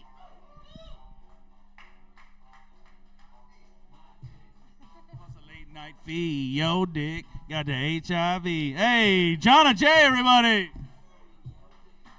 You know her. You love her. All right, dude. So I got a bunch of people that are not here that are on this list. So we're just going to skip right past them. And your next comic coming up to the stage. Give it up for Marquee Views, everybody.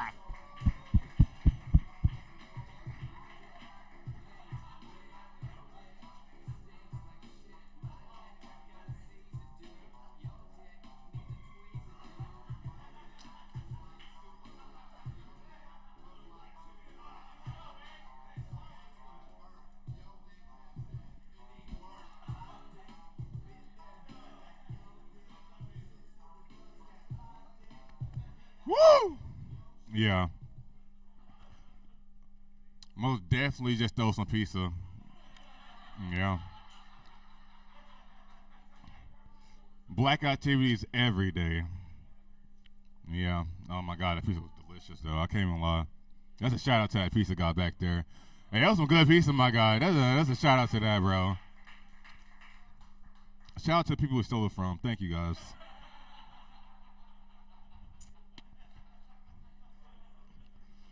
You gotta thank everybody. You gotta thank the haters and the people that bring you up, okay? I love it. I love it. And you know what I love is women. I most definitely love women, okay? People ask me, you know, Mark, why you don't talk about when you go to raves, you know? Because I realize how much of a hoe I am every time I go to a rave, okay? Because it's offered, I'm taking it, okay? So I was taking photos of this dude. I'm actually getting paid to take photos of this dude, right? So I'm taking photos of this dude, and these girls are commenting on me taking photos of the dude saying I'm creepy. I'm getting paid to do this shit. And then one girl in the group out of 4 says, bitches, shut the fuck up. He's not even looking at us. His back turned towards us. And y'all saying he's being creepy. Y'all being weird, calling him out. And I fucked her. Most definitely had to. She went out her way to defend me. I had to see what's about to happen, guys. Had to see it. So, if you know me, hell yeah, I earned that. Oh God, I had to pay. Already had to do photos of this nigga already. And people call me creepy because I'm taking photos of you, nigga. You shouldn't have been saying something. Why that bitch say something? He should have been saying something. Oh, fuck. That'd be crazy. Yeah, I know. But I'm glad she did. She did it first. I'm dying. No, you good. I promise you good.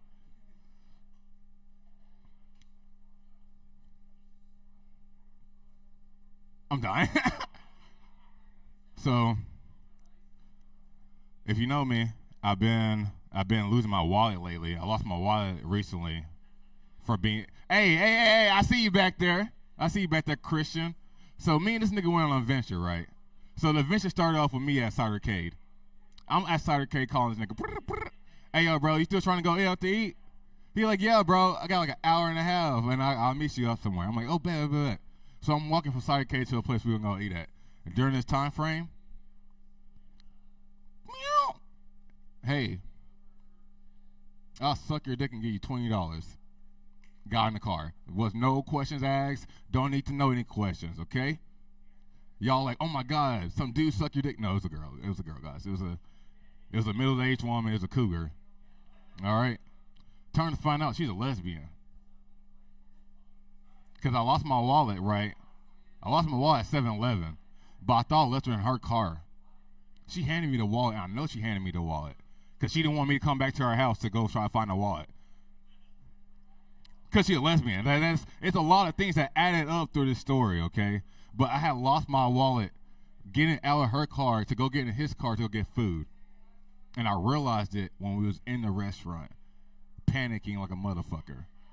My social security card's in there. Somebody just sold my shit to the black market probably. That shit's gone. Yeah, I got my dick sucked. And I got $20.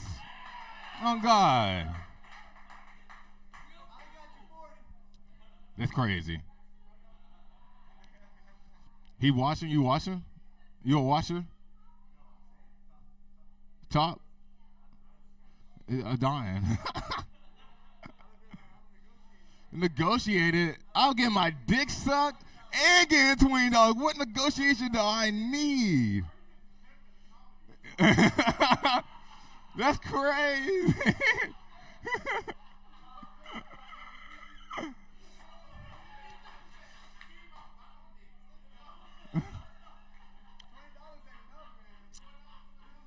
$20 is $20. Y'all have done that shit for free, and I got $20 on God. Come on now, guys. We don't negotiate on that one, okay? Sometimes you gotta realize you can't negotiate with women. Whatever deal they give you, it's a deal they gave you. You gonna take it now or later? She said, "Hey yo, bro, we gonna fuck right now in that Wendy's bathroom." You gonna be like, "Nah," she never gonna offer you that shit again. It's now or never, bro, when it comes to women's offer, bro. And no later. I know I said later. I'm lying just like a woman would. There's no later. It's just now. It's just now. And I live by that. I live by that. It's just now. I know it's just now because, you know, when you keep thinking about the past, you know what happens? It keeps happening again. Now. I stopped doing that shit, okay? You know what I do now? I smoke weed. You know what I do when I smoke weed? I think about the past. God damn it. What? It's a time? It's a time? I feel like the time been over. Yeah, I really feel like the time was over. Yeah, I feel like the time like been over. Am I? Get the last joke in there? Go for it. Okay, bet. All right, guys. I'm going to tell you this story real quick. It's going to be quick as fuck. I used to fuck with this girl that lived with her parents still, right? So I used to fuck in my car, right? One day I got too tired to drive home. It was an hour drive home. So I went to sleep in the Murphy gas station. Pump. Fuck parking anywhere else. At the pump, I passed out. I was like, what the fuck? Roll my window down. 2 cops. Hey, yo, bro, you good? I'm like, hey, yo, bro. Before you try to pull me out, I'm naked as fuck under these covers. Hey, high warning, you're going to see dick if you take these covers off. And they was like, you know what? You're right. I'm not trying to see dick at 4 o'clock in the morning. Hey, yo, hey, you good? Just go forward. I'm like, oh, no, nigga, you woke me up. I'm good enough to drive home now. I just thought I was about to get pulled out. Because we in Burleson, guys, and I'm black, you know. We're very afraid, but that's my time. I'm done.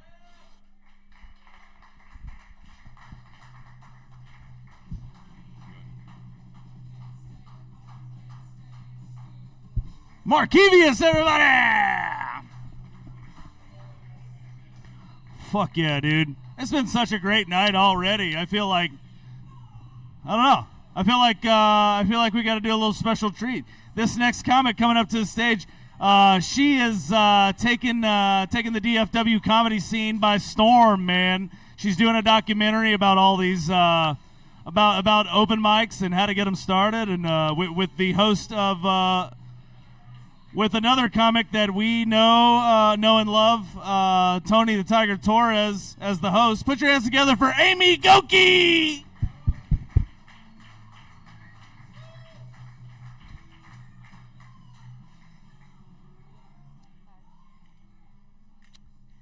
Hey.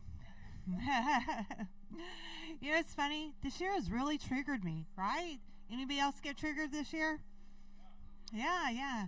People disrespecting me, men asking me out. Now I know why Jeffrey Dahmer ate people. He was an emotional eater. And he liked my favorite thing, brownies. Yum.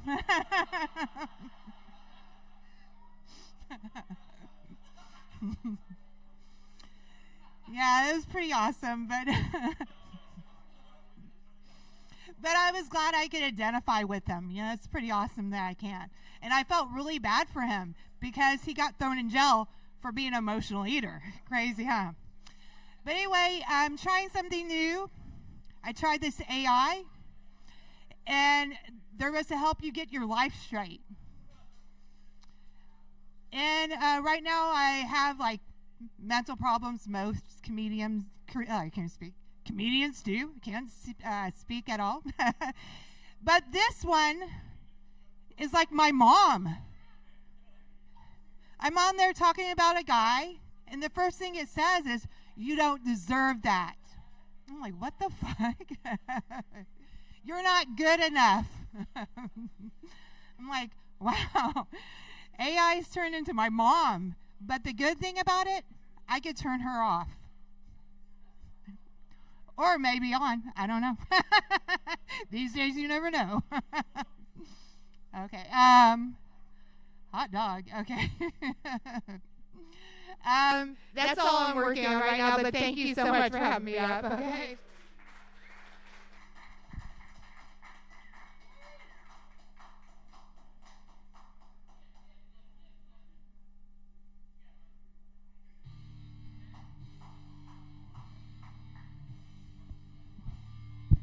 Amy Goki, everybody! This next comic coming up to the stage is the brains behind the operation of the old Dead Froggy Productions. They just had a string of shows that have been wildly successful. Please put your hands together for Jared Floria! I've done drugs with this guy's mom! I have also done drugs with my mom. Oh, yeah. Speaking of my mom, strippers, am I right? No. I think it's so funny that, like, when it comes to stripper names, kid stuff is always a better stripper name than, like, things adults like. Like, stripper names like Candy or, like, Bunny or, like, Tricks. It's always a better... Because Tricks are for kids, right? It's always a better stripper name than it is like adult stuff. Like, you'll never be at a strip club and be like, "Oh, welcome to the stage, lower gas prices." Like with everything, like when it comes to cereal, like I said, Trix is for kids. I don't know if I want to see a stripper named Raisin Bran. I don't want any scoops of what she's got going whatsoever. Like an ice cream, like Cookies and Cream, good stripper name. Rocky Road, good stripper name. Vanilla, good stripper name. Pistachio, I don't know. Yeah, Chunky Monk, honestly, I'd go Chunky Monkey over Pistachio. Now you have to be careful. What's the ethnicity of Chunky Monkey? Because...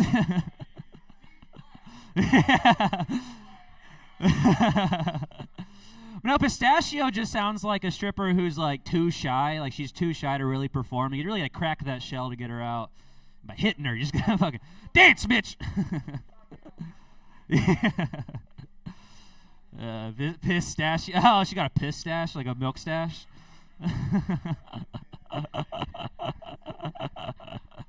Oh yeah. Fucking Honey is such a good stripper name. Like, you can come in Honey, and you can call her Honey Nut, and then just bail out. Cheerio! Hell yeah. I didn't really know when I was going up, and so I did not prepare any of my set I'm so sorry, guys. Do you guys say slurs? Yeah, you know, I would say slurs are not okay unless it's just the boys. Then all slurs are on the table. I will say I think there are some slurs that are more okay to say in certain contexts than others. Like, my uncle growing up always called me Beaner Baby, so I think I've gotten the right to say Beaner Baby. Like, I'm not Mexican, so I can't say just the bean word, but I can say Beaner Baby because I've been, like, grandfathered, I guess uncled into it since he was the one who always called me it. You know, I think anyone can say Chinaman if they say it like a surfer dude, like, hey, what's up, Chinaman? I think it's perfectly acceptable to say the N-word, only if you're reading Huckleberry Finn in middle school. I'm actually going to college to teach middle school. Just to say, reading Huckleberry Finn is my passion. Yeah, I'm phoning it in for the rest of the curriculum. Just packets and videos, that's it. But Huckleberry Finn Week, I am locked in. You will never see a teacher more locked into a lesson plan than Huckleberry Finn. Yeah. And, you know, I went to a Mexican restaurant, and they didn't serve queso, which I found crazy, but they said it's because queso is not authentic Mexican food, so they don't serve it there. And I think any Mexican restaurant that wants to authentically make their fucking customers happy will serve any cheese dish I want. You know, I'm not Mexican, but I do make some pretty authentic queso. First, what I do is I start with a block of Velveeta, and I have to get fancy with it, like 3 cheese dips. I'll throw some Kraft singles in there. And you gotta make your queso a little bit more watery. You gotta add some milk. I add almond milk to really the flavors. You know, throw some sriracha sauce on it, that fucking rooster shit, and then I throw it all in the microwave. Capiche, it's done.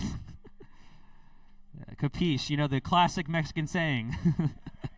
Capiche. I think the reason why we ended up with Donald Trump as president is because as Americans, we love reality TV. So, of course, we get, you know, reality TV star from The Apprentice to be our president. And, you know, like, we like throwing someone in a situation that's really going to shake things up. This shit's stuck. Like the last Bachelorette season, they were going to have that Mormon wives lady do it, and from what I hear, she's crazy, and it's like no surprise that nothing of value happened. And but that's what we want. We want the drama. We want the insane people doing insane shit in any situation. But as soon as they start launching chairs at their husbands or bombs at other countries, we don't want them around anymore. We do not. Cool. That one's a new one. I think we should all evolve to be poisonous, because if I evolved to be poisonous, I wouldn't have to own a gun. I wouldn't have to learn to fight. I would just have to learn to put myself in someone's mouth. I'm Jarrett.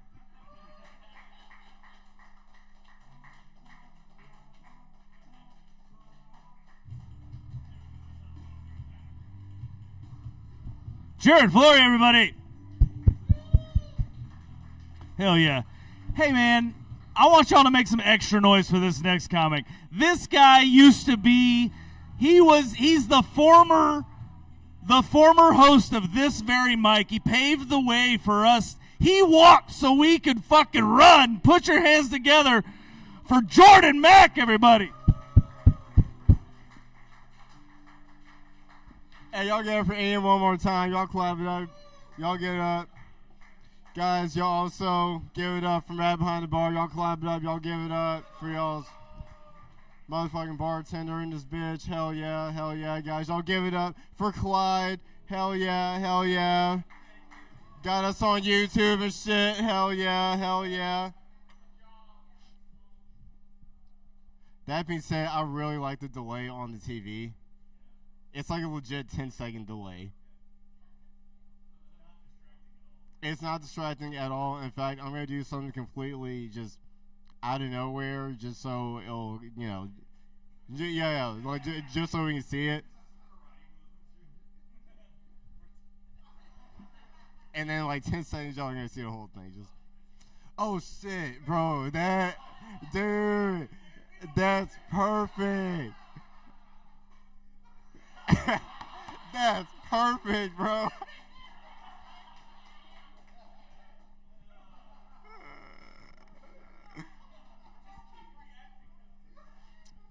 We have fun out here, all right? Sorry about that, man. anyway, so guys, in case you guys are not aware, I got honey. I'll be selling merch after this. No, I'm kidding. No, I'm kidding. For the people that don't, for everyone that doesn't know me, this is just honey that I bought, but this isn't like my food for the month or anything like that. Like, I know y'all see my wrist and think that, but no.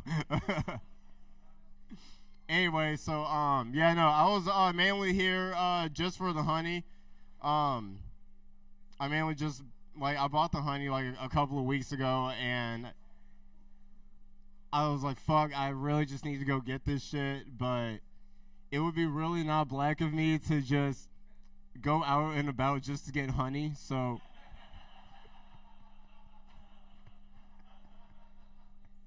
I'm also buying drugs, if anybody got that shit.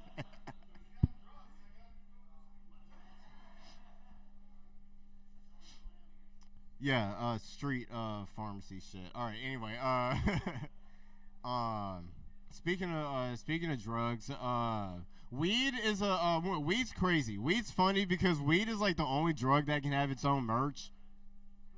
Like, I mean, if y'all think about it, because like you can't walk around with a meth shirt because no, you can't walk around with a fucking cocaine shirt because no. You can't even walk around with a cigarette shirt because everyone will know that guy's a square. Don't laugh at that. That's stupid. That's so fucking stupid. All right. That was just a bullshit throwaway, but all right.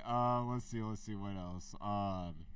No, but I got the honey and shit. That shit's cool, but like I've been trying to like eat more like holistically and whatnot.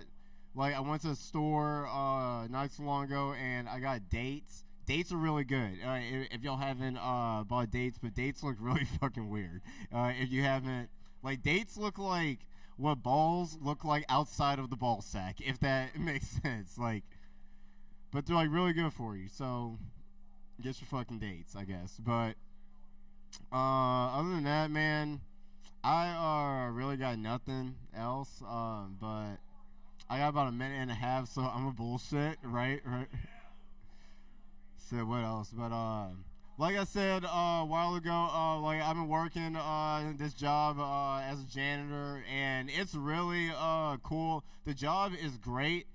The stigma is not so great, and and like I had an uncle a couple weeks ago. Saw him for Easter. He asked, "Hey, like, are you dating or anything like that?" And I was like, "Nah, it's kind of hard doing that as a janitor." And And I know, like, people say that, like, as an excuse and whatnot, but here's my thing. When's the last time you saw a janitor on The Bachelorette? I'll wait. Okay, my point. Exactly. Or a mechanic or a fucking, shit. Oh, what else have I done? Been a line cook. Bro, janitor is important. No, janitor is just as important as garbage man, but bro, if I was making garbage man money, bro, like, bro, I run for office like tomorrow, bro. Like, nah, but let's see what else. I got about 5 seconds. All right, fuck y'all. Bye. All right.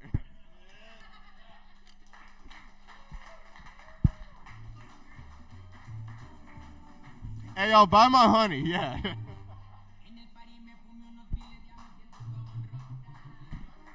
Hell yeah, dude. One more time for Jordan Mack. He knows it's his song. Hell yeah, dude. Yeah. Trying to pawn your honey off on everybody. $25. Got that $5 markup. Hell yeah, dude. That's a 20% markup, goddammit.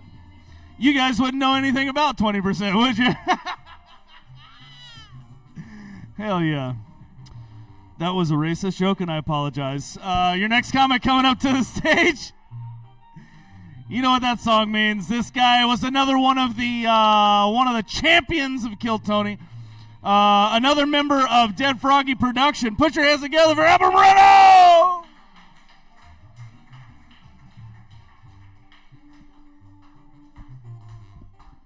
Shit show, y'all still alive out there? Shout out to Ian Mac for keeping this shit live still. So today, I actually had a quest today. I had to do a bunch of jokes about frogs in order to be on my own podcast. So here's a bunch of jokes about frogs. I have a lot of opinions about frogs. So if any of this offends you, just understand that I am totally joking. However, if you are feeling froggy, then please jump off a cliff. You know, it's kind of suck being a frog, you know, never being able to brag about getting your girl wet. You know, frogs actually have excellent night vision, so they know exactly who stole their bike. You know, frogs, they have excellent vision. Their position of the frog eyes actually gives them a 180-degree point of view. So they for sure know exactly who stole their bike. Frogs can hold their breath for up to 4 to 7 hours. As a matter of fact, many frogs have actually died holding their breath, waiting for the Epstein list to be dropped. Frogs, ain't it funny how the prettiest ones are the most toxic? Kind of reminds me of women.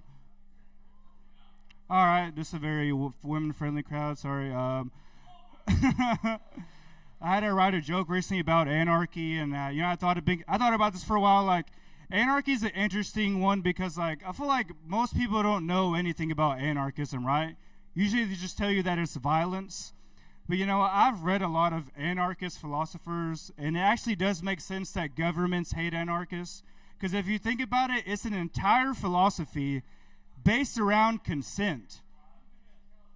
You know, I'm just saying, if you get your history from people that eat babies, you should probably get your history from somewhere else, right?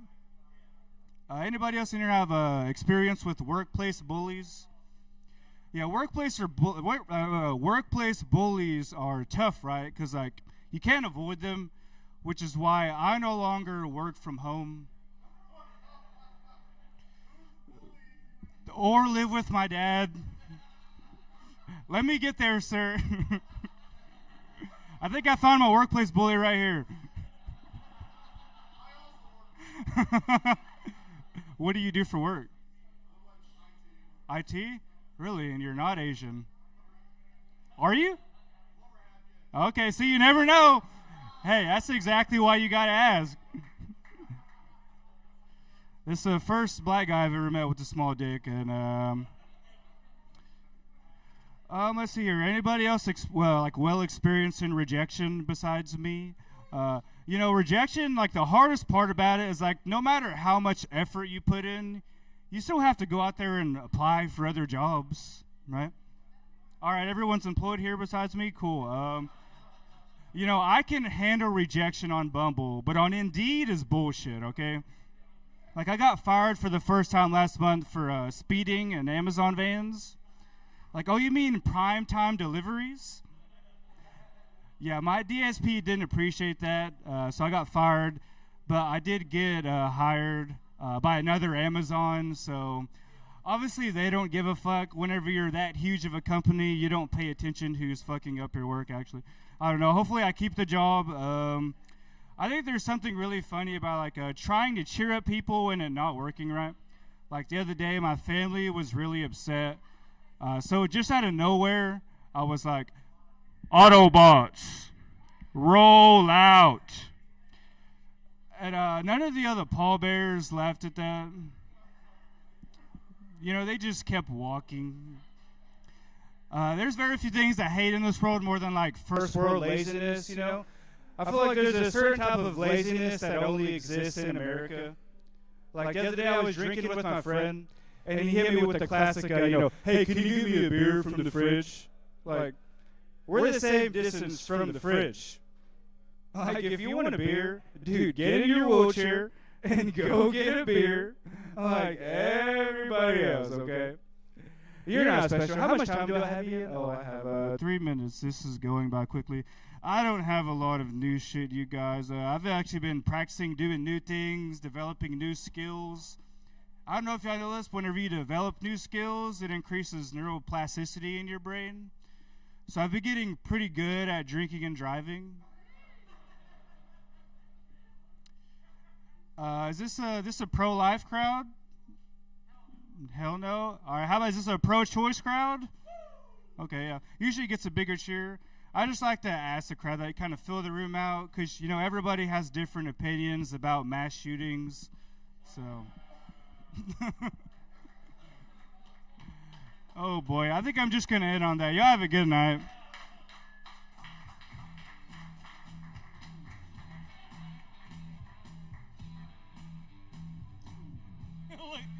Look at the height on this mic stand.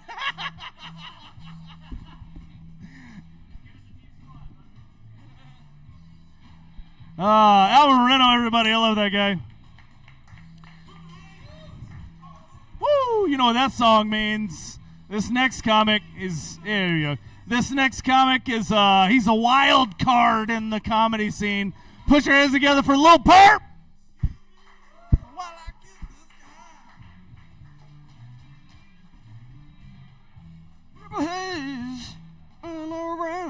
Damn, if I had a time machine and I hanged out with Jimi Hendrix, I'm part of the reason he's dead, guys. I left my fucking coke and pills out there and he just took them. God damn it, Richard. Time machine. How's everybody doing tonight? Good, yeah. You guys need more drugs in your life. You're too... Oh, I know Trump blew them up. It's in the ocean. The sea turtles and the sharks are potting. Okay? You got octopuses grabbing that shit like it's mine. You know, because they say they're smart, right? It's mine. And you got the scuba diver like, no, bitch. Pablo Escobar shit. I just want a break. I just like, wash up and be like, oh, shit. I wouldn't even sell it. I would just keep it to myself, you know. The DEA would probably show up and be like, yeah, we need our drugs back. There's a tracker inside of it, guy. Oh, shit. That actually happened to somebody, you know that? Drugs washed up. She was on camera, and they were like, tell that bitch we need that 10 pounds of fucking cocaine and mushrooms back. We need it right back. The government needs it. We are very poor, guys. Very poor. So poor that you gotta have TSA fucking touching people's dick to find fucking drugs and shit. Has that ever happened to you, sir? You ever gone to the airplane? You ever been on an airplane before? All right, you had Jamal touch your penis before? Horrendous. Horrendous. I was traumatized, guys. I was traumatized. I was wearing skinny jeans, looking flashy, you know. I'm going to go to Tampa and party. I'm my own LLC owner. I'm my own boss. They're like, this dude's a fucking terrorist. Right? And, like, my hair don't help. I look real hot. Hello, my friend. Hello? No big boom here. Only a big boom in pants. Oh, what? So they run into the machine twice, right? They go, doop, doop. They're like, oh, shit, bro. Apparently you got something in your pockets. What is it? You want to go to this room and you get naked? I was like, or do it here? I was like, bro, what the fuck? Like, do it here. Like, come on. There's a girl, and there's Jamal. Jamal's like 6'5", 220 pounds, ex-NFL reject, right? TSA job. You don't want to get paid either. So I was thinking, the girl was going to touch me. Like, in what world do I live in that I'm going to think that they're going to let the female touch me? Bobby's world. All right, so, like, I'm thinking, like, yeah, fuck yeah, do it here right now. And I'm looking at her, and then, like, Jamal fucking steps down, and he's like, okay. And he's touching me, and I'm like, bro, like, what? And he's like, what? I'm like, dude, you're fucking touching my dick. And he's like, chill, nigga. I'm like, what? Like, you chill. Buy me a fucking drink, you dick. And there was a girl behind me, too. So I turned around, looked at her, I was like, can you believe this? Look, it's not you behind me. Bruh, like, can I sexually, like, go to police and be like, yo, I got sexually harassed by TSA? Like, is that possible? Can I do that? Like, legally, for real. Like, I'm still traumatized. I don't. Horrible. I haven't been on an airplane yet. Like, I get like, oh, come on, I want to go on this trip, but he's like that flashback of TSA touching me. Goom, goom, goom. No, I'm gonna go back home. No. God damn. You guys been in a trouble before? Tripling, swinging. Well, one time, right? They're like, well, we're gonna go to Vegas. We'll be back in like a few days. And I was like, all right, don't do anything Jesus wouldn't do. You know, because it's Vegas in Sin City. All right? Like, the first night, like, they were having a good time, and then it went, like, the text started going, ding, ding, ding. Like, oh, what the fuck? And you start reading all this long-ass shit. You're like, what the hell is going on here? You know, and, like, shit turned bad. Like, I had a whole fight. I had to go see a therapist and shit, you know? And then I was like, fuck, man, you should have brought me. They're like, yeah, we know. And I was like, you know, you never forget the buffer, Jimmy. The buffer, Jimmy. You gotta have the buffer to take up the bullshit. You know, that's my job, the buffer. One more last thing. Pingard, my friend Pingard, my friend. I was hanging out with my girlfriend, right? And her kids. And they were like, Pingard. And I was like, what the fuck are they saying? It's like, are you calling me a new Indian slur? And they're like, nah, it's a game that we play at school. And I'm like, who the fuck is saying this shit? Like, you got Indian people in there? Like, bro, I'm surprised the whole Indian community is not up in that bitch fucking complaining over that Pingard. Pingard, my friend. Anyway, that's my time, a little perp. Thank you so much, guys. Give it up for the Southside and Ian Mac and Shit Show. Bye. Thank you, my friend. Thank you. Hell yeah. A little perp, everybody.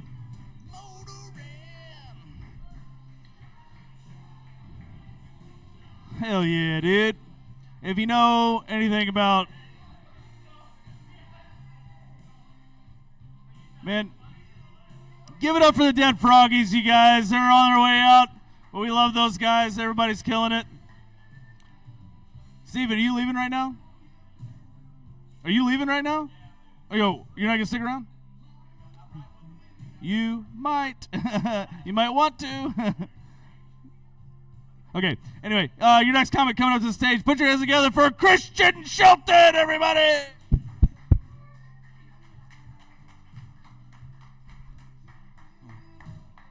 Ooh. Everybody needs to put up a lighter up in the air for that. So the human body is made of 97% water. So I poked a hole in the side of my body. The only thing that came out was blood, fat, and a lung. And I'm still thirsty. All right. Diabetes, yeah. I like that. Gravy. No gravy came out. No, sir. No, sir. I heard diamonds are a woman's best friend. Diamonds are a woman's best friend. Girls. Oh, girls. Okay. Level that down a little bit. No, but you know, I feel like my future wife would have a problem because I would give her like one of those synthetic diamonds, you know, and she'd be mad. She'd be like, "You got to provide for me a real diamond." I'm like, you know what? I'll provide you the tools, but you have to go gather them. Hunter-gatherer thing. All right, I'm working on it. There's one guy I ran into, and he said he would never want to be caught in a room being the only white guy. And I was like, that's kind of fucked up, because I'm like, the only time I ever feel safe is when I'm the only white guy-ish in the room. Ish, yes. I say ish because I'm like Mexican and Native American, so yeah, all that. But anyways, besides the point. Huh? Irish? Oh, I thought I said Irish. My apologies. Native American, Mexican, and then Irish. There you go. All right. Well, my apologies on that. But anyways, yeah. He's keeping me on truth point. Yeah, no. No, you're good. You're good, because I actually thought I said it, but no, you're fine. But, like, when I'm the only one in the room, because anytime I've ever been robbed, I'll give you the scenario, like $20 in the pocket, you just walk down the street, I'm going to get robbed for $20, and, black guy's gonna rob me, $20. But the thing is like he's gonna be. Anytime I've gotten robbed like that, they clown you. They're like, man, this broke ass, fat ass motherfucker. And then they steal your shoes. And no matter what you do, when you're walking down the shoes, you either look like two things: look like you got robbed or a crack addict. That's all you get. And there's like an uncle. There's always one guy. As you're walking by, he'd be like, you just got robbed, I'm like, damn, that was messed up. But like anytime I ran into a white guy, and they rob you, they're gonna give you some papers. I'm suing you for everything. All right. I'm gonna keep that one off. I'm gonna put a big red X on that one. Big red X. No, work on that. All right. Let's go get. I was always scared of my dad. Growing up, like. I was really bad at waking up, and I'd always miss the bus. And there was one time where I had to wake him up, and you when you're a kid, you don't really know how to wake up your parents, So I just yelled at him like, "Dad!" And he gets up, he starts yelling at me for that. So the next time I missed it, I got real quiet, like just like I started from quiet and gradually went up. I was like, "Dad, Dad." Dad, until I got to that point. And then I got to another point where I was just like, you know what? I don't even want to fuck with them. So I ran a mile. I ran a mile to catch the bus. And I even failed at that because it went right past me and I got rained on. My God. Anyways, I remember one time my dad gave my sister a ticket for underage drinking. He got a cop because my dad's a cop, so he's like calls somebody else up and he's just like, hey, give his old stepsister a ticket for underage drinking. And it got me thinking. It just got me thinking. That was about it. No. All right. That's my time. I'm not going to finish that set. All right. Y'all have a good one.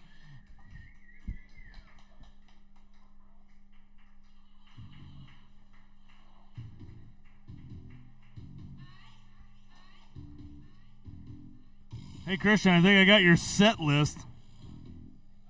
No, I think it fell out of your book. Let's see. Let me read it. Let me see if I can deliver it. I'm scared how I'm going to die. No, I can't read that chicken scratch. Christian Shelton, everybody.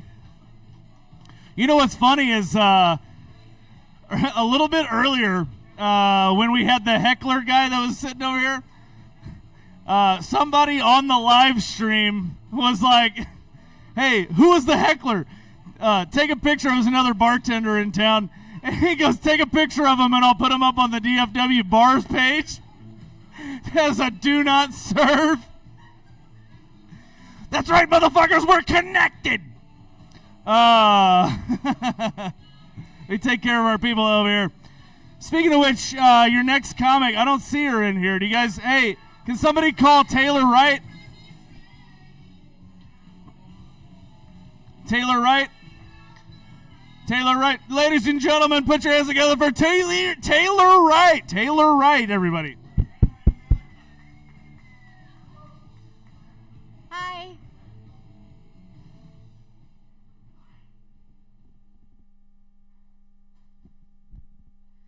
Sorry, I just, you never know when you got to rush and exit, so I brought everything with me. with my bags. I don't got anything in the front pocket. I've lost every pair of jeans, so now I only wear my sister's jeans. So, I was trying to think of what to talk about. And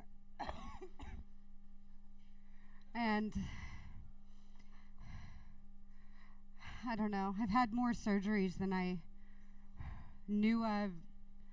I don't know. Anyone else in here ever had a surgery before? I've had several. I had chronic tonsillitis growing up. I was always sick. I had strep throat like at least 3 times a quarter, like every semester, I guess. Always sick. I don't know. Anyways, but then I got a Baylor bumper sticker just to, like, it says, sick 'em, you know? Adult life hasn't yet become successful for me, so working on stuff, not working hard, not working smart, working like I just kind of like, oops, I forgot to do all the main stuff that gets you to success. Although I did get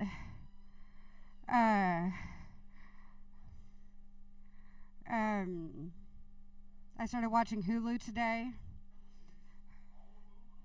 All of Hulu, yes. No, I just like I weirdly like connected to the internet and just like read the minds of every director of every show, so I know what's coming in the future too. No, I don't know.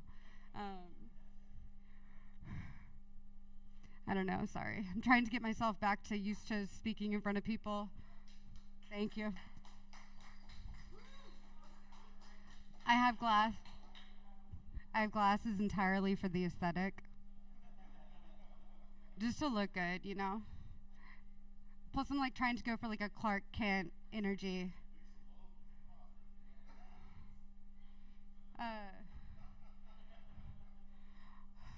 And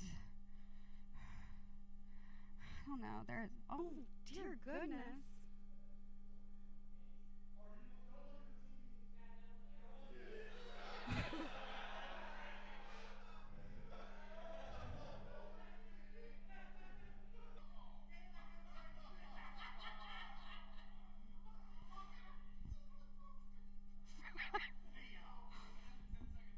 Yeah.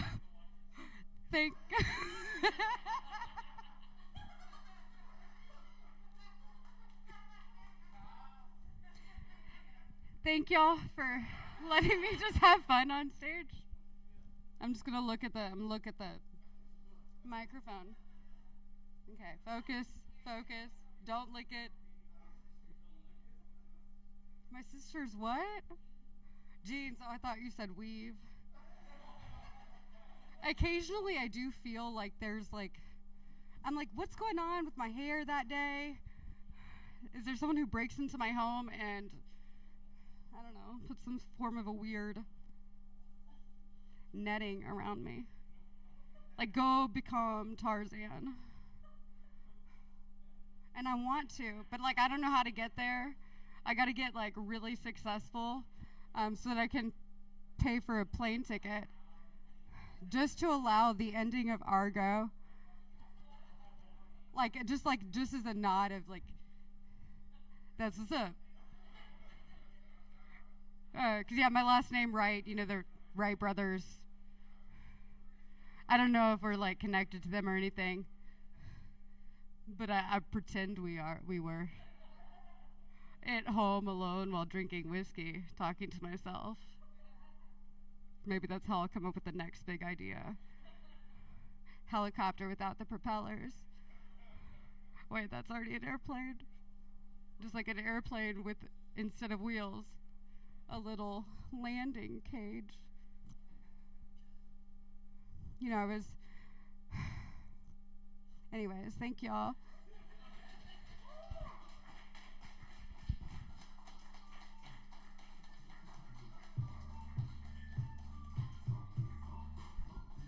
Taylor Wright, everybody. Oh, I love her. I love her. So good to see you back. Don't be a stranger. Your next comic coming up to the stage. This guy. Oh, we haven't seen this guy in a while, man. I'm loving tonight. Y'all put your hands together for the one and only Tony Mack.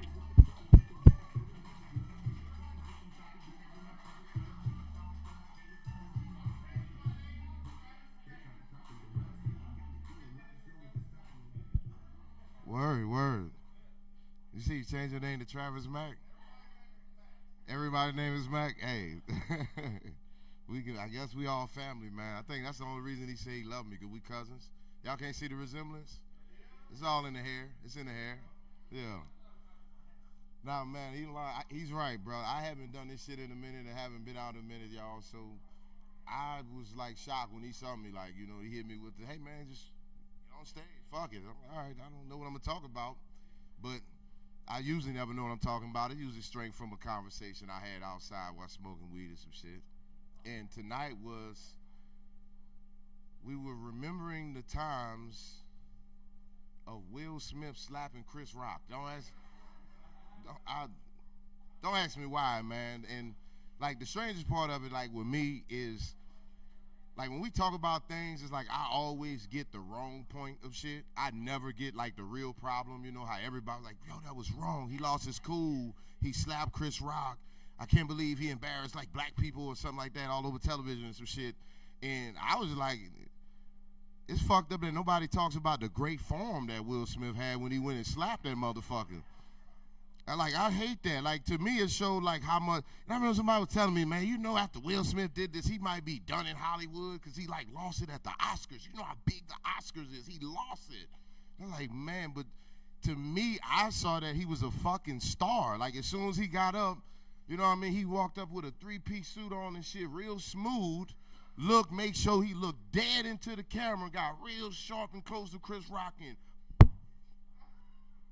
looked back in the camera, adjusted his fucking suit real nice like, and went set the fuck down. If that's not Mission Impossible 4, I don't know what the fuck it is. I thought it was amazing to me. What do you mean you can't? Will Smith's career over this? You not see this shit? And that's probably like the only time I ever watched the Oscars. I'm just gonna be honest. I'm telling y'all, man, it's like, I try my best. It's no matter what somebody tell me, I always get the wrong point of the fucking story. It's just no matter what it is, y'all.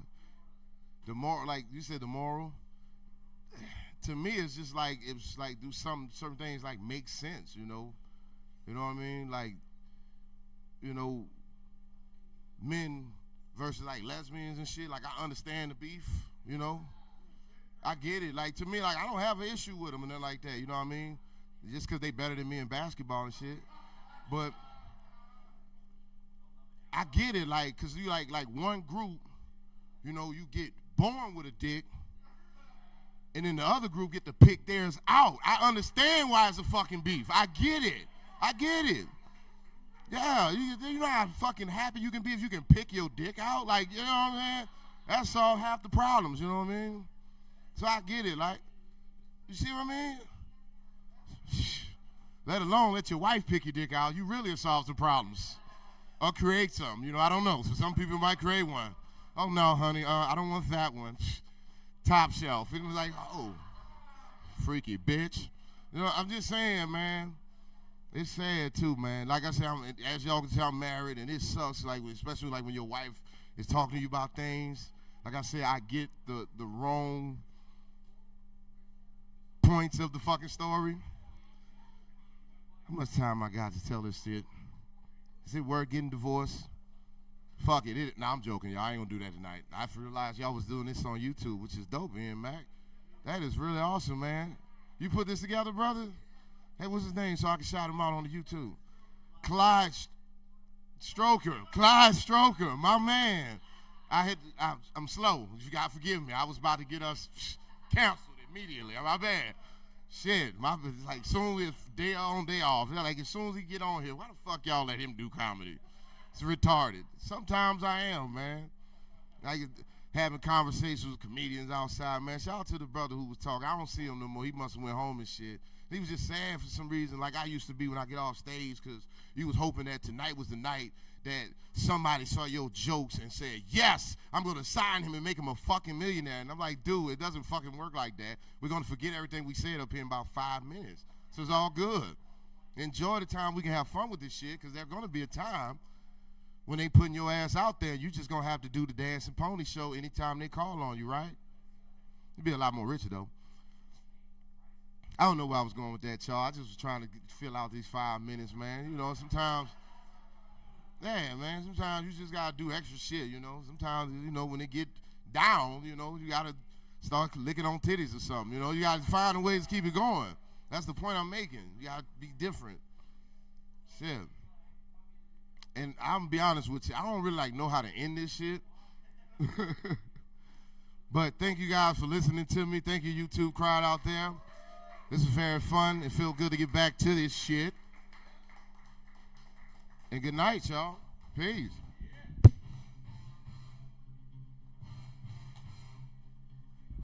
Tony Mac, everybody! All right. We have come to the end of the evening. And as always, we have a very special guest, a very special treat for all of you. He's a fan favorite. He's a man of a million faces, impressionist extraordinaire, and one wild boy. Put your hands together for Tony the Tiger Torres!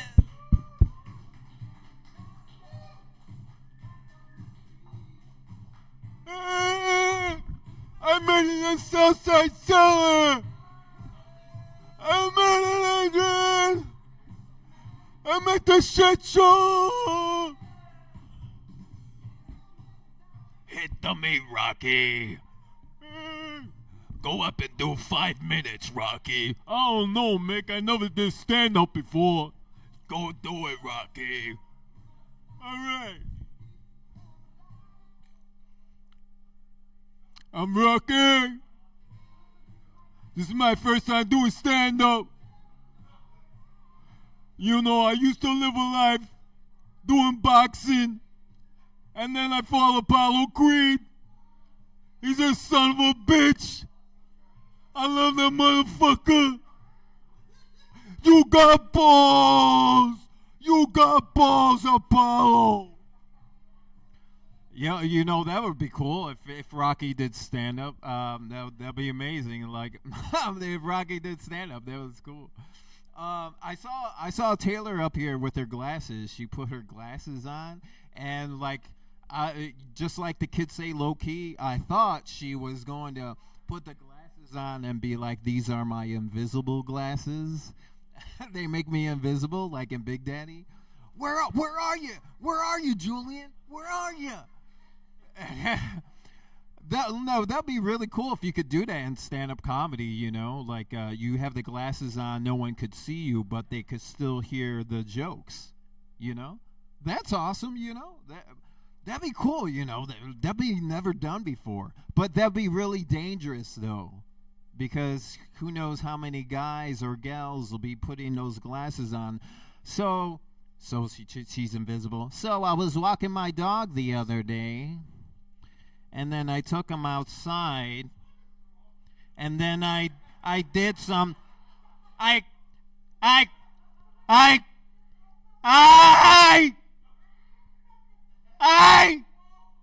wait!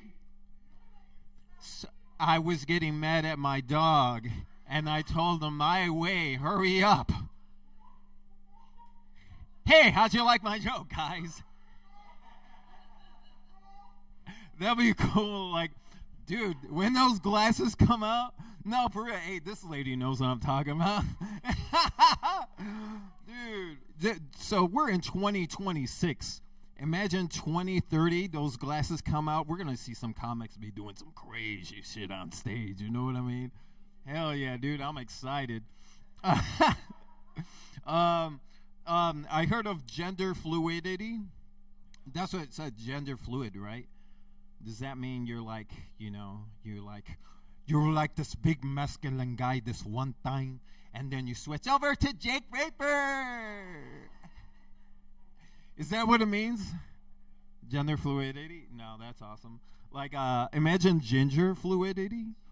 Like, hey, guys, I'm a ginger. Hey, motherfucker, I'm a ginger. Like, is that how it works? I don't know. Get it? Because gingers are black now? No, no, but, yeah, anyways, it's okay. I'm from Chicago. My first friend was black. His name was Dion. Yeah. It was cool. We used to play Nintendo together. Yeah. It was awesome. This girl was showing me some bikini pics and stuff. I'm like, hey, okay, my turn. And she was like, don't you dare send me a dick pic. I'm like, really? Okay. So I didn't. I sent her a video. But no, of my shadow, just of my shadow, going like this. Hey, play ping pong. Bop, bop. No, that's up. But yeah, she was like, very clever. I love dogs. I know a lot of people love dogs. You know, I used to have a Jack Russell Terrier. Yeah. We named him Rick. Yeah, it was awesome. But one time we had to take him to the vet, and turns out he had tumors. Yeah. Oh man, it sucked. So we had to rename him. Yeah, Turmeric. Yeah. So he died at 10 years old. Put 2 and 2 together, you know. On his tombstone we put, rest in peace, Turmeric. Yeah, dude. I can't even go down the spice aisle anymore. I'm like salt, pepper, ginger, turmeric. Why did we name you Turmeric? I love you, Turmeric. Yeah, man, it's a fucking great dog. I love dogs. You ever notice how, like, if you're having a good piss, you're like, oh. Your fucking whole body is shaking. I'm sure that's what the strippers do before they go on stage. They're still shaking the piss off. That's a fucking grade A movie at the strip club. Oh man, I love strippers. Oh, look at that! Hell yeah, dude. Oh, now I know what you guys are looking at. Oh, cool. Yeah, man. Strippers are hanging in there, you know.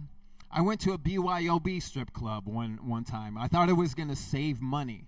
Yeah, because I brought my own drink. I was drinking it. I'm like, I'm not gonna spend any money. I'm just gonna drink, enjoy the show. This lady, she comes up to me. You wanna dance? I'm like, damn, son of a bitch. I'm like, lady, can't you see I'm drinking? She's like, come on, it's only $20 a song. I'm like, fine. So she was like, 1, 2, 3, 4, 5 songs later. That'll be $100, baby. I'm like, you know what? I want more. You want more? How you like that? Yeah, man. If Scarface is a stripper, that'd be cool. How you like that? Do you want more? Your horse? Oh, man. Oh, okay. Now I should record myself more often. Look at that. Okay, baby. Throw stacks. Do you want some more? You better throw them hoes, because I'm not going back to the cocaine world. Oh, I'm not going back to the cocaine world.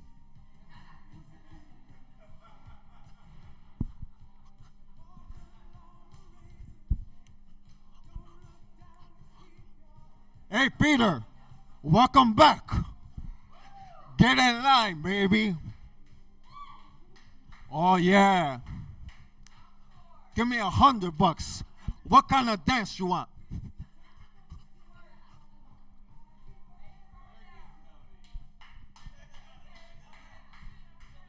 Oh, that's for you, Sosa. Sosa, you come back into my life. Oh, okay. I see we squash things. Oh, yeah. What do you want? Okay. Oh, yeah. How you like that, huh? Keep throwing them 10s. Throw 20s. Throw 50s, man. Benjamin Franklin is my friend.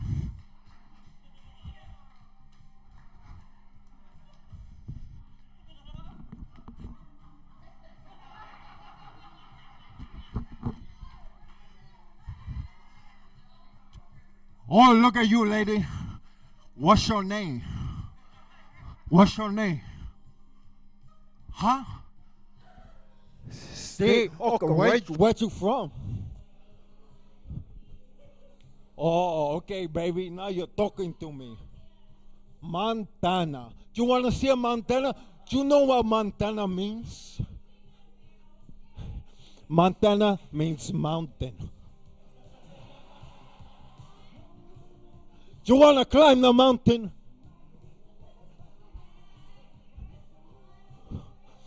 Oh, man. Sammy Sosa.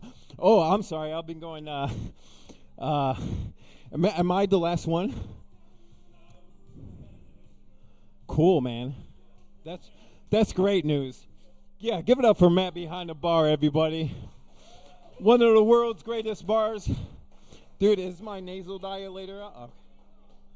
Oh, man. I forgot my magnetic nose strips today. Yeah, I'm not wearing them. Well, no, I can. It's just that I don't know. I'm good, but you know, I'm just used to putting them on. But I luckily I had this thing like extra, so I put that on. And this thing I already had in there. Dude, I gotta put it back in. Excuse me, guys. Yeah, give it up for Clyde Stroker today. Yeah, man. Hey, Clyde, are we live right now on YouTube? Awesome, guys. Follow Christ Stroker on YouTube. Clyde Stroker. Christ Stroker? Whoa! Christ Stroker. That's your name when you do acid, huh? Christ Stroker.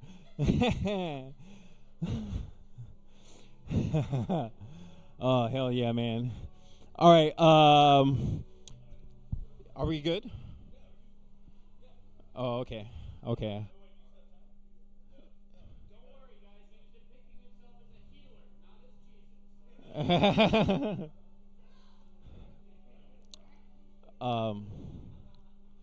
Yeah.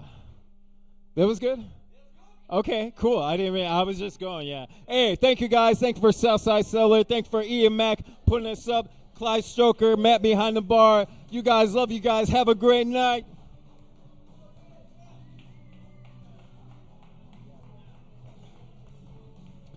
Tony Torres, everybody. All right. We have had, oh my God, wait. No? Okay. No? Okay. All right. We have one addition. We're gonna take, but real quick, we're gonna take a quick little break on the live stream because this guy doesn't like his fucking image anywhere. Put your hands together for this guy, super secret, fucking killer. Put your hands together for Preston Pfeiffer.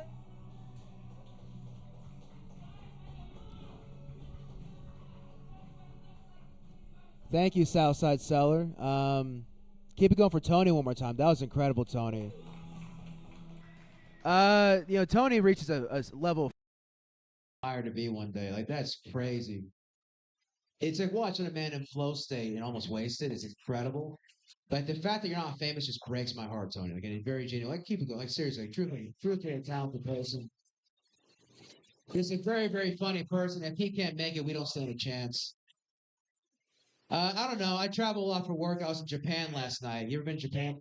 I know. I was in Japan last night. I met this beautiful woman in Tokyo. I think she was like Chinese or something. And I flew in from Japan this morning. I was with this Chinese girl.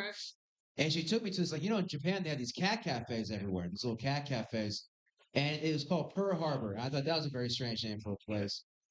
And I thought that was because my grandfather died at Pearl Harbor. He was shot and killed by an airplane. And it's just, And I don't know. The thing about Japan, like I love, like my favorite restaurant's Benihana because I love watching Mexican guys cook Japanese food. And it's like, it's so good. They cook the shrimp. And like, hey, fool, how do you want your shrimp? You're like, oh, man, I'll have a whatever. I don't know, man. Like, I love accents. I'm in love with accents. I was in Boston recently. Yeah, I was doing a show and I met this beautiful boss. She was like 55 years old, this MILF, this beautiful woman. And we hit it off and we had we slept together. We had a one night stand. And she was so seductive, you know. She was like, hey, come over, you fucking retard. I don't want to suck your cock. It was just so. I'll never forget. She was like, I just want to blow your brains out. It was like fucking a cigarette. Every time I would thrust into her, smoke would come out of her ears. It was just really. She was a really sweet girl. I think she had a daughter. And like, I don't know. I'm trying to read more because I live in America. America's not the best. It's good and bad. And I was reading about the prison system in America. The prison system in America is pretty. I don't know if you guys have read about jail, but it's really scary. Like jail is scary. Like if you go to jail, you get raped. I don't know. That's scary. That's a bad thing to happen. And nobody's even trying to stop it. Like no politician's ever been like, "Hey, we should stop prison rape ever." Nobody's like, we're all kind of okay. But people protest the death penalty, which is kind of weird to me. Like people are like, "Hey, we should stop the death penalty, but we'll lock you in cage and let you get raped for like 10 years." I don't know why that's funny, but like, and I said like I saw this thing in the New York Times that said like the STD rates in prisons are getting so high, they're having to install condom dispensers in the showers to keep the STDs from spreading. And I'm like, well, you're fixing the wrong problem here. Like, just like put a guy with a gun in the showers and be done with it. Like, just like, hey, he said no. In Pelican Bay, we respect your right to choose. I don't know. I've never been to jail. I hope not. That's scary shit. I don't know. It's conspiracy. There's a lot of conspiracy theories out there now. People love conspiracy theories. Like, there's this big conspiracy now that like these guys on Reddit, these incels on Reddit, they think the reason they can't find love is because their soulmate was aborted at birth, which is maybe because I think that maybe like Casey Anthony's daughter was my soulmate, but I don't know. I don't know. I don't know. I hope Casey Anthony's doing all right. I hope she's doing good. I saw a picture of Casey Anthony at Disneyland, and that was pretty surreal. That was like seeing Hitler at the Anne Frank's house. I don't know. Anne Frank, you ever read the Diary of Anne Frank? It's pretty boring. What a boring read. You're like, boring. And then by the time it gets good, it's over. Like it gets really good and then it ends. Like, oh shit, why'd she go to jail? I didn't even know she was a criminal. Her father published that book. Otto Frank is the guy who published the Diary of Anne Frank, which I assume he did it to get pussy. I assume that's why he published that book because he was single after the war. There's a lot of money in book publishing. The guy just walked by with knives. That was cool. It was kind of scary. Nah, it's a good look. I wish I could like do like you ever see like what's the game you have 1, 2, 3, 4, 5 whatever the knife trick. That's what I wish I was a degenerate like that. I I don't know, man. I'm trying to read more. I'm trying to read more. Deshaun Watson has a new book out called "If You Let Me Finish," and that's pretty good. Yeah.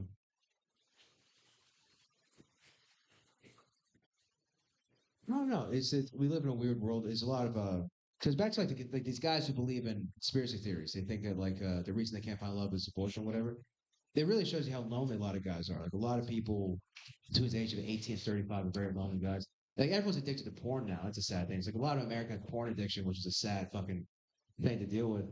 Like, yeah, you can't blame them because it's hard to quit watching porn, because they keep making new episodes, and that's tough.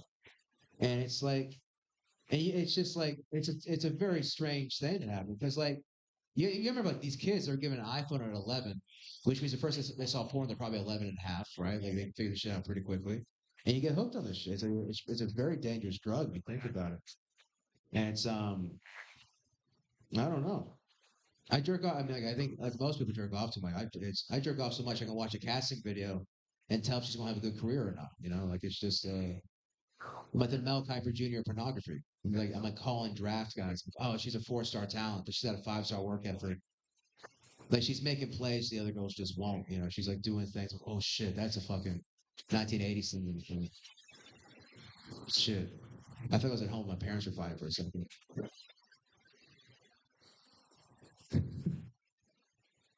Who the fuck is Denise? Bang. I wish I was married. I wish I had like a wife and kids I could leave right now. You know, like I wish I could just like I wish like I had a wife and kids to go home to, and I just take the wrong exit home. And instead of going home to my wife and kids, I just go to like California and just start another life. You know, you used to be able to start a new life. And now it's hard to start like that was the best part about having a wife and kids. You could leave your wife and kids. And now Facebook, it's hard to do that. You used to be able to like go to the town over and like get a job at dairy factory. And like and your kids would be like, oh, he's over there. It's ruined the fun of marriage. That's why I don't want to get married, to be honest. I don't know. Have you ever like abandoned a wife? Have you ever abandoned a wife? Jake, how often do you think? When I said that, you fucking popped up. That's the thing is like guys will be in a very happy situation. Like, man, I'd be so happy in a one-bedroom apartment in Scottsdale right now. Just be able to jerk off without supervision.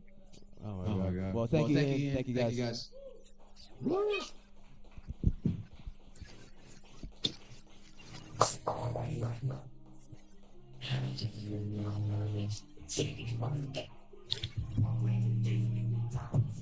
What a fantastic night this has been. Wow, what a great audience. Give it up for Matt behind the bar, Clyde Stroker, Southside Cellar, Pizza Guys, keeping us fed all night. Hell yeah. Fucking Turning Point Beer. We'll get them next time. I've been your host, Ian Mack. Give it up for all your comics you've seen this evening. Hell yeah. We're doing it big, dude. I think this is the first time we've ended close to on time in quite some time, so let's keep it up. What else we got? Check out the new stream that we have on Mondays for Monday tonight over live at the Cicada. And as always, we'll see you next Tuesday.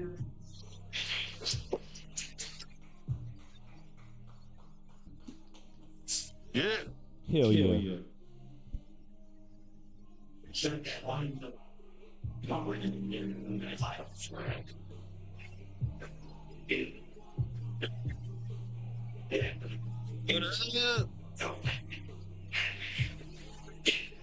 Go in for a minute.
Tip Matt all of your money.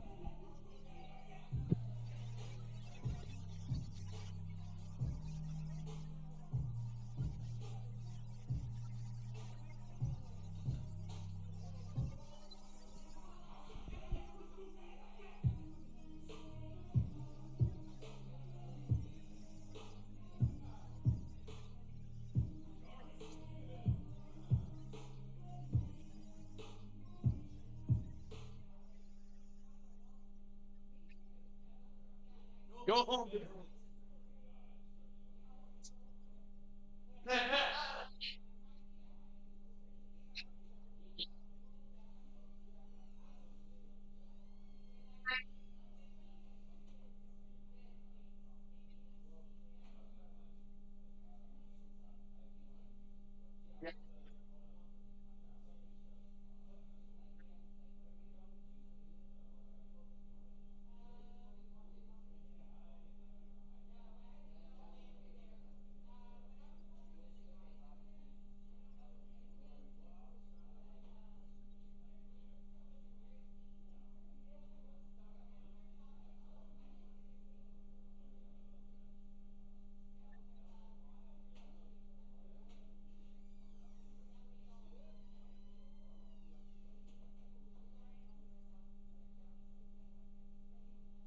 a bad night, fellas.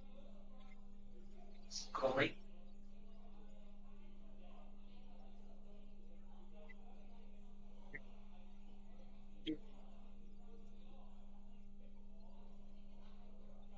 Wait! Want to can't say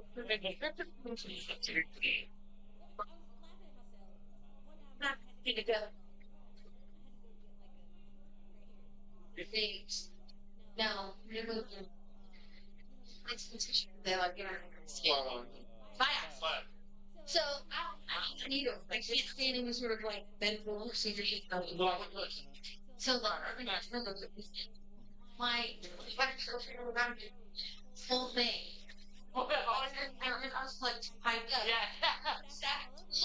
Oh no, it's not here. It's not here. It's not safe. No, exactly. It's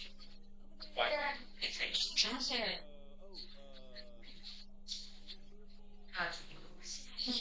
Anyway, I go into the bathroom. He was smoking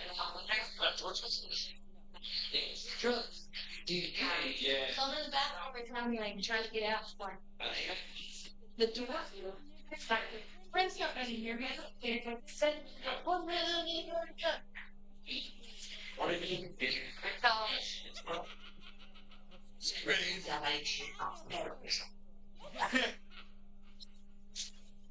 The door stuck for a second. That's and funny. It gave me a fight.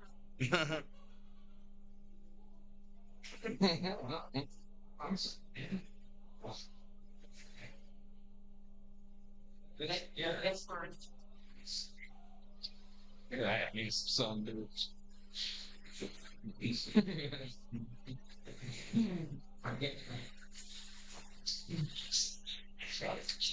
my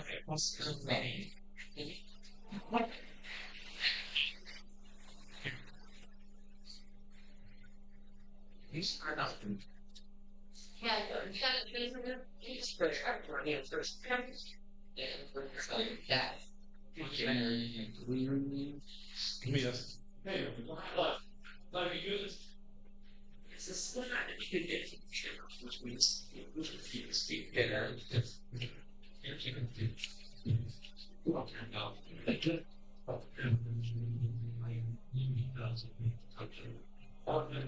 Sorry. Oh, that's. Yes. Yeah. Well, hop in. Hop in.